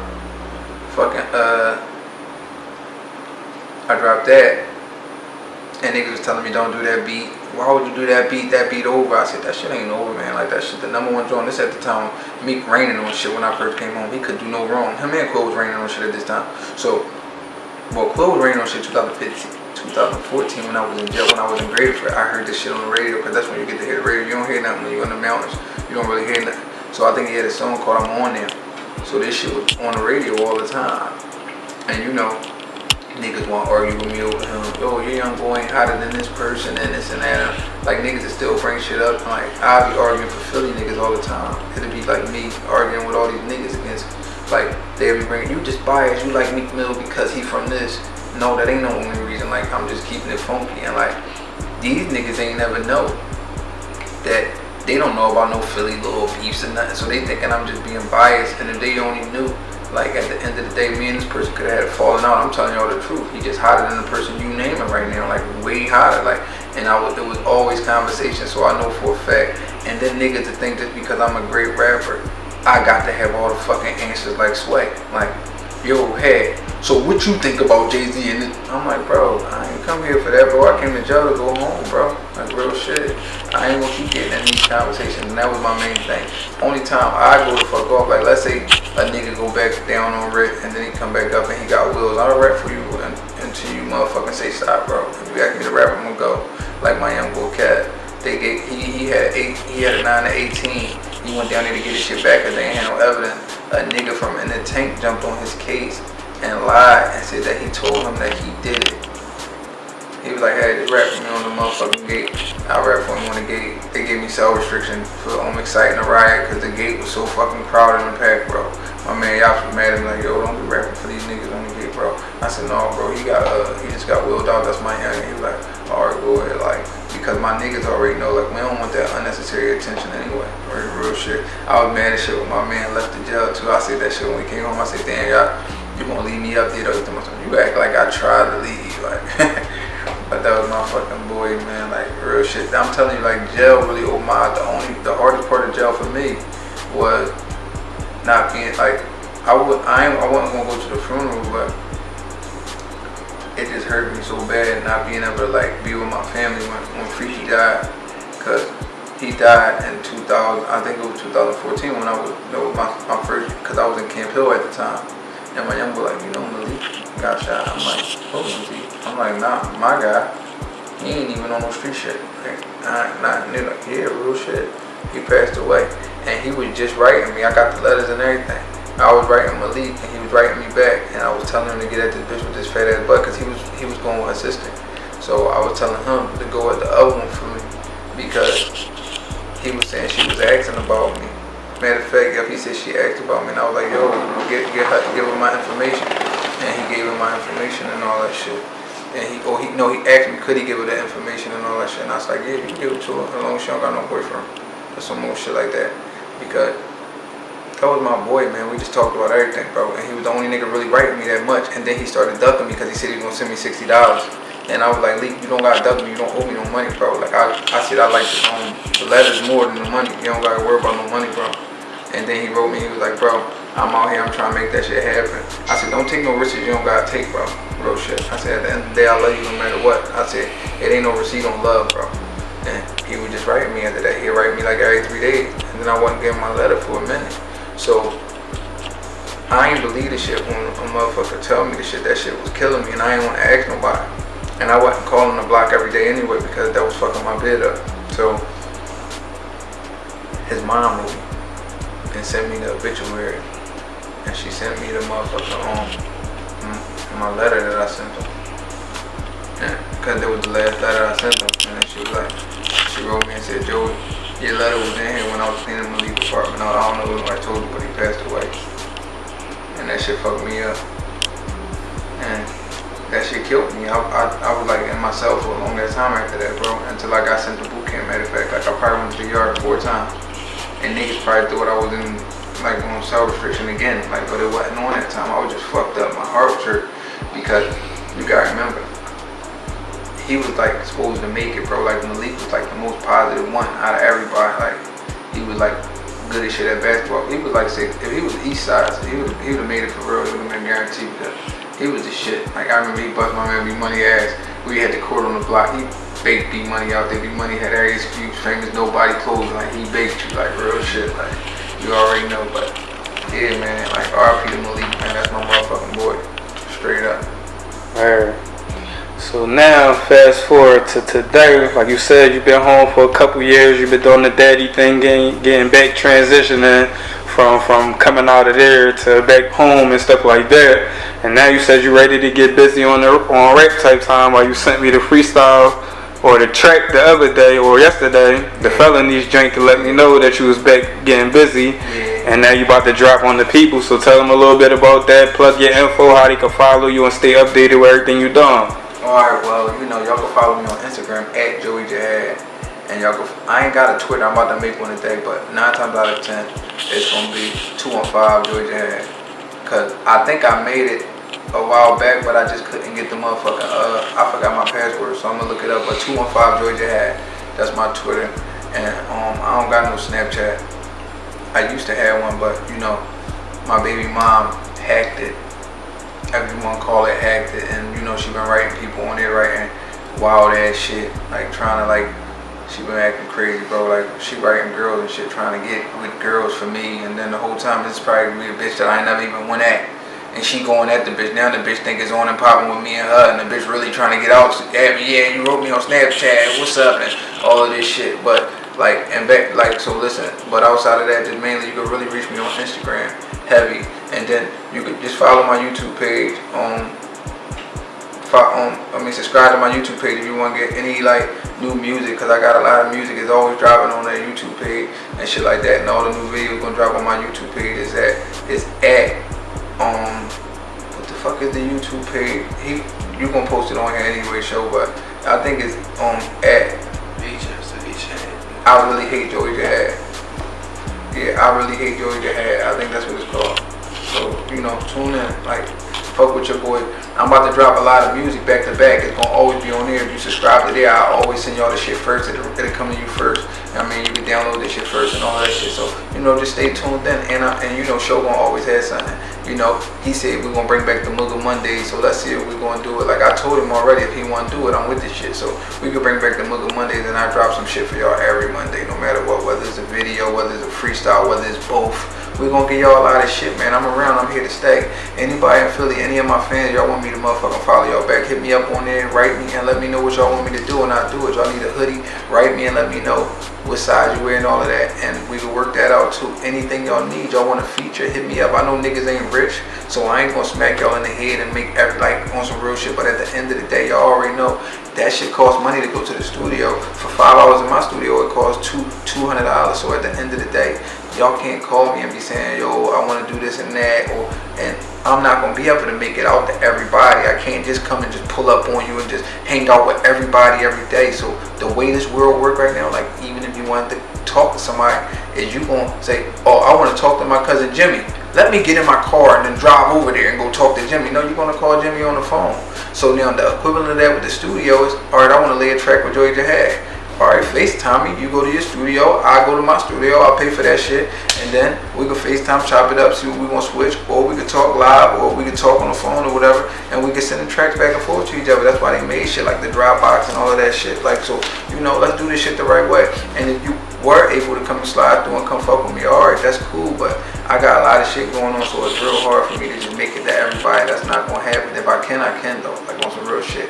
And get with me, let me know, detailed descriptions about what the fuck y'all trying to do, and we can get busy. If y'all new motherfuckers who want to be famous and y'all want to shoot a movie and all of that shit, and y'all want me to motherfucking promote y'all by y'all doing a video for me so y'all shit can run it up, come on, let's get it straight up.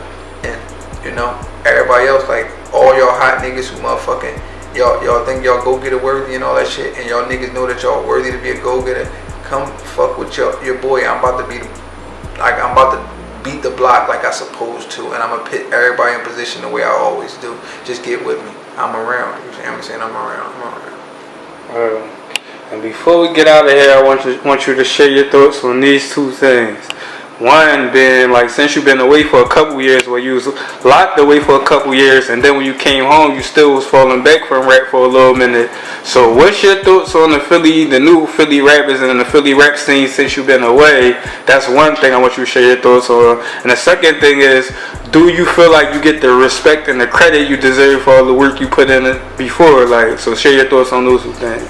Hard. As far as the new niggas, I fuck with them. I like that shit. See, this is my thing right here. I'm still a new nigga. You feel me? Like, it was a time when I was the guys who they is right now, and I had to take my spot. So I know what that shit like. Like, at the end of the day, it was a time when it was motherfucking, it wasn't no way you was going, Chris and Neef was just Chris and Neef, and there wasn't no way you was gonna make no noise around that. The Gunners was the Gunners. And then when they was with Jay-Z, it was really over. So it's like, I remember being that new nigga trying to motherfucking make sure that light was shining on this side. So I fuck with all the new niggas, cause at the end of the day they took that shit. Nobody really put them in the mix. They took that shit. You gotta respect the nigga who gonna go get his no matter what. And then especially the motherfuckers who niggas thought, they probably thought that they was a one-hit wonder, or cause there was a lot of niggas popping before I left. Like, and then they wasn't popping no more when I got home. It was a new slew of niggas. And these new niggas though, they didn't disappear. So they here to stay. You gotta respect shit like that, yo. You can't like not respect that. Like, I respect shit like that all day. So you gotta figure like, shout out to the motherfucking new niggas who are getting it popping, and all the niggas who hot as shit, like who doing their thing. And we're gonna do a lot of shit together. Like I know for a fact at the end of the day, a couple of y'all, I can hear me with y'all doing some shit like that's gonna change the game. You feel me? And as far as the respect and shit, I get all the respect in the world, but that respect don't pay the bills. You feel me? Like I get a lot of respect. You know that should be up and down though. Like I don't even want respect from a fake nigga anyway. Though I'm keeping it funky. Like you don't got respect me, you could just stay away from me. I'm cool, like I don't need no respect. I just want my kids to respect me, and I want my motherfucking guys to respect me, and my guys to love me. That's all I need. As long as I got the love of my guys, I feel good. If any of my guys act weird, that'll break my heart. You see what I'm saying? When somebody else act weird, I expect that shit. I really expect it. It's a bonus if they don't act weird. You feel me? I'm already assuming that somebody gonna get weird eventually down the line. It always happened. It always did. I can't change the way these motherfuckers think. I only can control what I can control. If I start motherfucking worrying about what niggas is saying and what niggas is doing, I wouldn't be able to sleep with myself at night on some real shit. Because motherfuckers start like they could be feeling you one day, then they won't the next, bro. Like my main thing is this: I'm the same nigga if I'm fucked up or if I'm rich as fuck. I'm the same nigga. So niggas ain't gonna never say Joey was acting like this and then he stopped acting like this because he had money, or he stopped acting like this because he was broke. No, I'm the same nigga all the time. I do the same thing for my niggas all the time. Anytime I got a motherfucking situation, I put niggas in position to make a fucking move on the situation. Now, as far as the motherfucker, now this what I can say though, show. I had the fame so long. You know when they say like white, they say rice. They say salt, they say pepper. They say ham, they say burger. When they say fame, what do they say before they say fame? Bang and fame. Fortune, fame. I need that fortune to be big as the fame is. You see what I'm saying? I need that fortune to be big as the fame is, or bigger, like real shit. Like I would have took the fortune without the fame. I don't be liking. Well, when I was really like doing a lot of shit, I ain't used to like when niggas would be just staring at me, and I be thinking like, what the fuck? They about to bust a move? Like what's the whole situation? And then they be like, damn, yo, you killed that shit on motherfucking DVD. Like, but you don't know where that's going until the nigga open their mouth. And I'm telling you, everybody in Philly, super tough. Super tough. You don't know who's who. It could be a old pussy. He gonna be looking at you super tough, letting you know that he see what's going on the whole time. He probably don't want no smoke or nothing. But that's how that shit be. So you know, right now we coming for it. We coming for the fortune. We coming for the fortune. We already got the fame. It ain't no secret. You see what I'm saying? It's like, and then shout out to all the motherfuckers who still motherfucking making that shit shake. And if anybody took anything I'm saying on here personal or like it was something, you in the way. Cause this was a good ass interview. I was keeping this shit humble. I was keeping this shit modest. I ain't do nothing but what I was supposed to do, and I got way more interviews coming, and I'm gonna get in way more detail than this right now. It's just that it's probably 4 in the morning. I'm gonna take the kids to school, make them breakfast and shit like that. I might make them cereal because I'm lazy today.